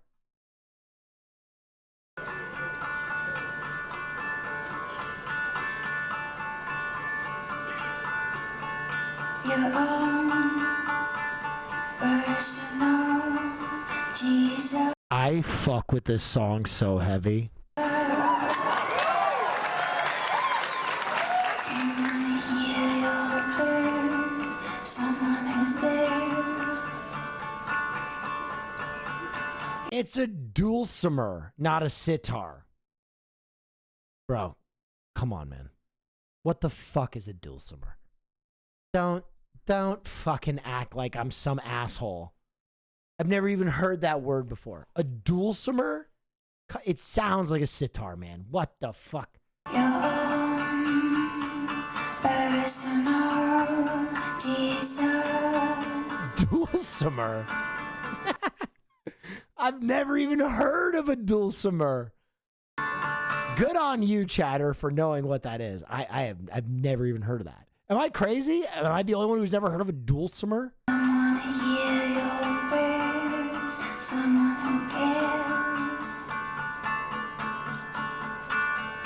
Feeling unknown and you're all alone. Flesh and bone by the telephone. Live of the rest. Yes. So the other day Hassan was talking about how the elves from the Rings of Power were all kind of mean looking instead of the black one, and I had to bring this up. We're all kind of what looking?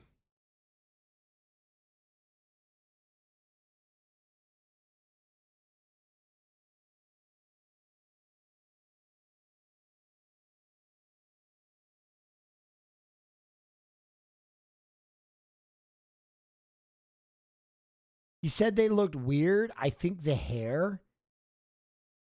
except for the black one. Actually, I'm going to agree with that. I don't think the elves are particularly attractive in this season of Lord of the Rings, except for the Black Ranger one. He's like hot. I actually kind of agree with that.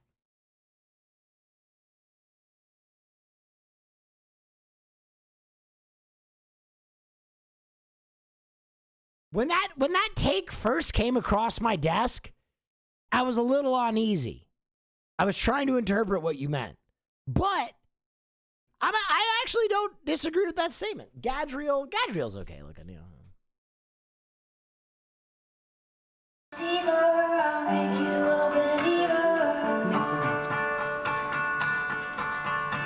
I'm gonna be honest, I'm just shocked anyone's still watching Lord of the Rings.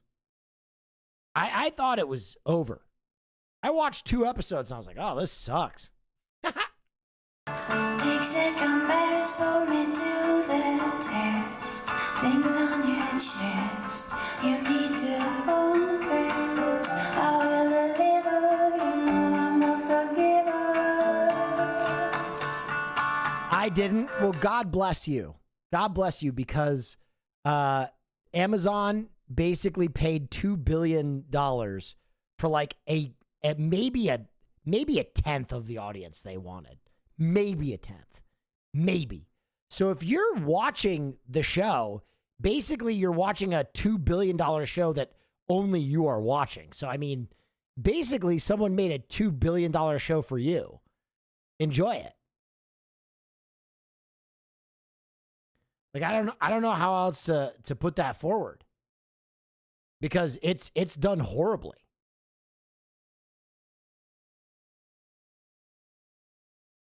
It has underperformed their expectations so horribly. I don't know if you'll get another season. Maybe if they already filmed it or okayed it, greenlit it, but it's like it is wildly below what they thought it was going to do. And you know what? To be honest, what the fuck were they thinking trying to go head to head with Game of Thrones? The fact that they released it at the same time of Game, the hubris. Get fucking slapped in the face, dude. I mean, Lord of the Rings got shoved in a locker. I'm going to be honest. The prequel element of it sucks. The story that they chose to focus on sucks, because it's like a tangent story even in the prequel work, because they couldn't get the rights to the actual prequel, which is, I mean, fucking amazing, right? If they had that giant fight against Sauron's dad or whoever the fuck that other guy is, I'm in, bro. I'm there every night, ready to go. But the fact that it's Sauron again, it's like, what the fuck? Malgrath. Yeah, that dude. Malgrath. If it was fucking Malgrath, I'm all in. But it's the same guy again. And you know they're not going to get him. It's just Sauron doing his thing again. And I'm going to be honest. Half the show is unbelievably gorgeous. Half the show is visual in a way that I have never seen. Mind-blowing.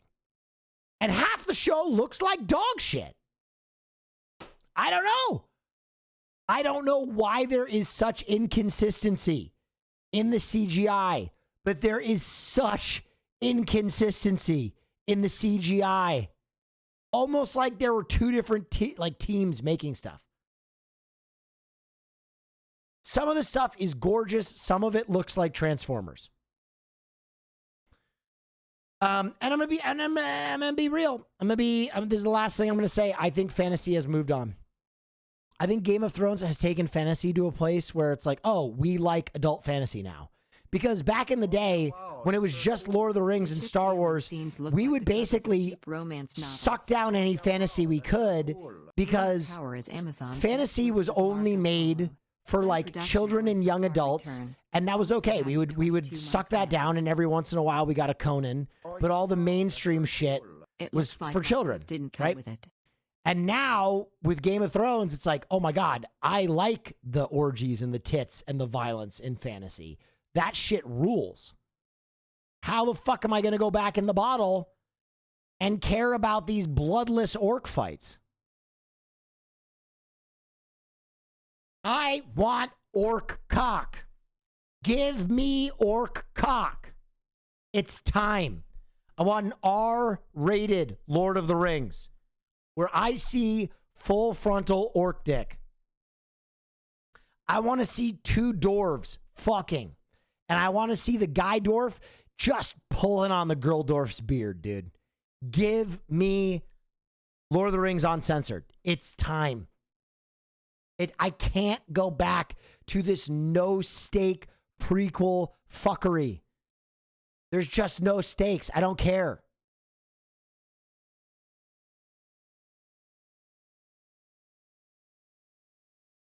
Stuff looks like if Will Neff had a shitty cousin that they cast. Yeah. True. I'm ugly. I get it. They should have attractive elves.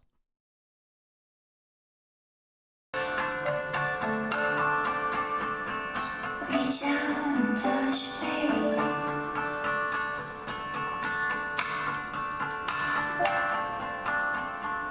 Reach out and touch me.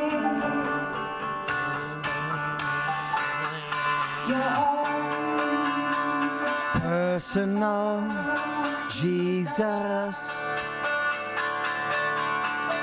Someone who hears your prayers.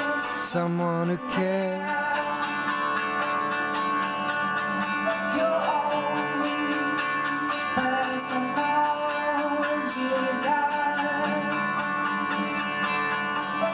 Someone who hears your prayers, someone who cares. feeling unknown and you're all in one. Flesh and bone by the telephone. Lift up the receiver. I'm going to be honest, I don't think the instrument's adding much. I'm actually going to completely agree with you. It sounds like she's playing one note over and over again. I'm going to look up a different Personal Jesus cover.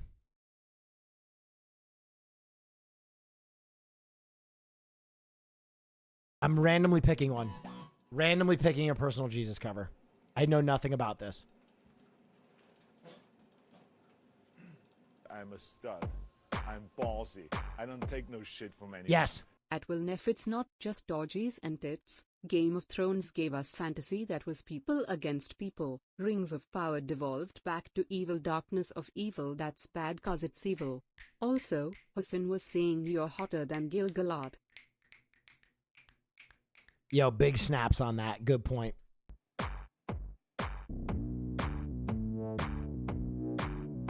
Ooh, this is weird. But also dick. Personal Jesus, someone to hear your prayers, someone who cares,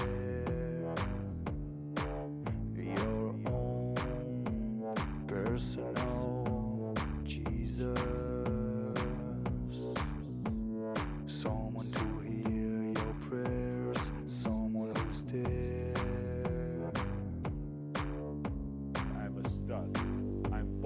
A lot of donations tonight with long messages. I disagree that fantasy has changed. The Sundering is a good example of the classical LOTR style made interesting without turning it into Thrones' more grimdark style. I don't knit all my shows do be grimdark. That being said, the new LOTR show does suck. The Sotering?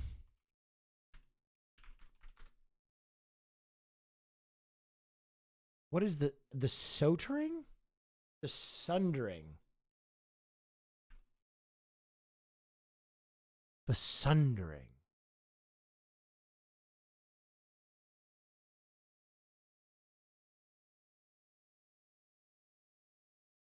What?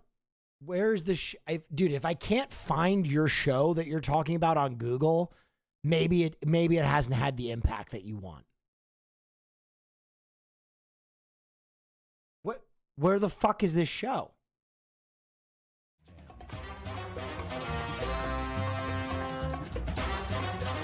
Nick Skipper, thank you. Thank you so much. It's a novel series?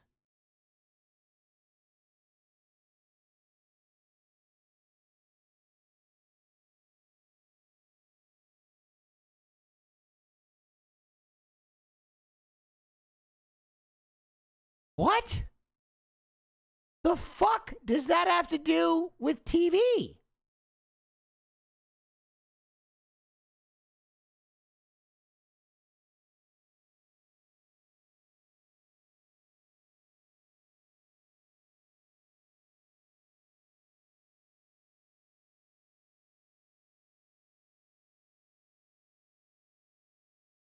I'm going to be honest. I think you've missed the point. Because I think that the original source material for Lord of the Rings and The Hobbit could both be made into R-rated projects. If you read The Hobbit back, there is a shit ton of violence. A shit ton of violence. And even The Hobbit. Like, his party members are being fucking killed at every junction. And it's scary.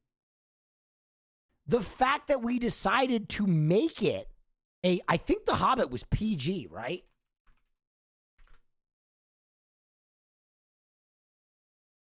It's PG-13. It's 11 plus. Ratings say kids 10. So overseas it's 10 plus.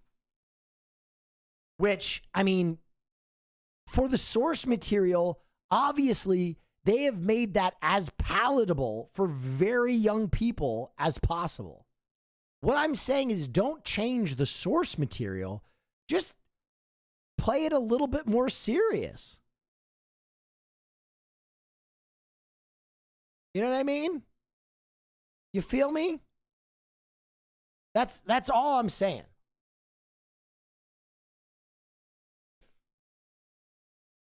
And to be fair, when you talk about Lord of the Rings, what's the best scene in the entire trilogy? Helm's Deep. And Helm's Deep is literally basically a copy paste of D-Day scenes from World War II movies. So like, I disagree that like you have to make fantasy, like there's only like dark fantasy and like whimsical fantasy. I think that that the whimsical fantasy can be taken more seriously. I just feel like the new Lord of the Rings show has no weight. I am not worried for any of the characters at any point. Mainly because it's a very light show as it is, and it's a fucking prequel where we know that the villain and the main character both survive to the movies that we've all watched 100 times before. Maybe if they gave us a lead character other than Gadriel where we don't know their fate immediately, there would be some stakes. There are no stakes. What is she gonna fucking kill Sauron and be like, yo, I got news for you. You're not gonna believe this. There was a second Sauron! It's insane.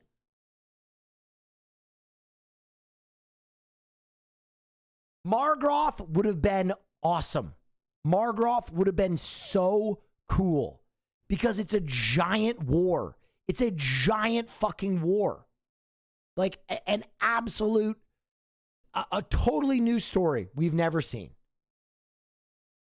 I just feel like the Sauron thing is so fucking played out. And I'm going to be honest, if they didn't lean so heavily on the image, like the Lord of the Rings movies, I'd feel better about it. But come on. Anyway, That's just my take. I'm just one hand job on the internet. My word is not law. I am not the authority on these things. If you're enjoying it, don't let me make you not enjoy it. I always say this, right? I'm a nerd. Nerds are very opinionated people. This is the truth. If I have a different opinion than yours, it does not make me right. It just makes me a nerd. All right? So keep watching your Lord of the Rings if you're digging Lord of the Rings. Don't let me take that from you.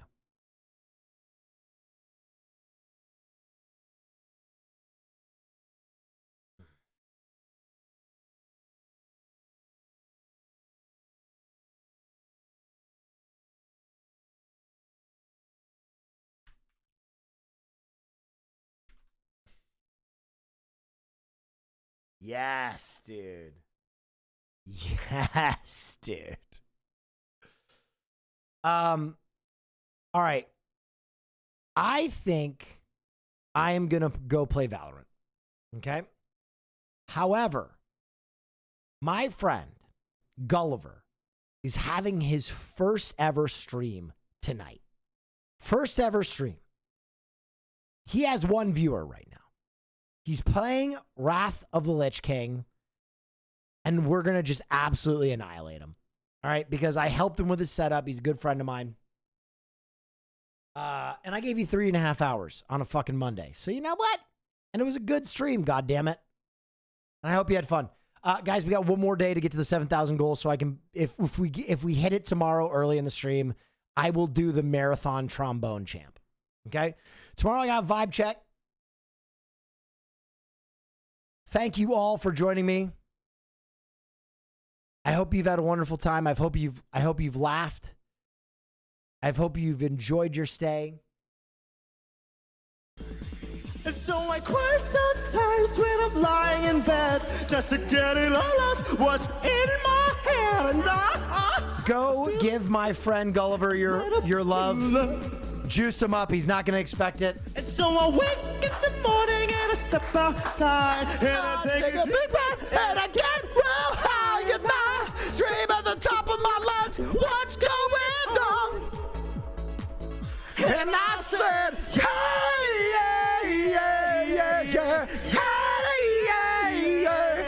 I said, hey, what's going on? And I said, hey, yeah.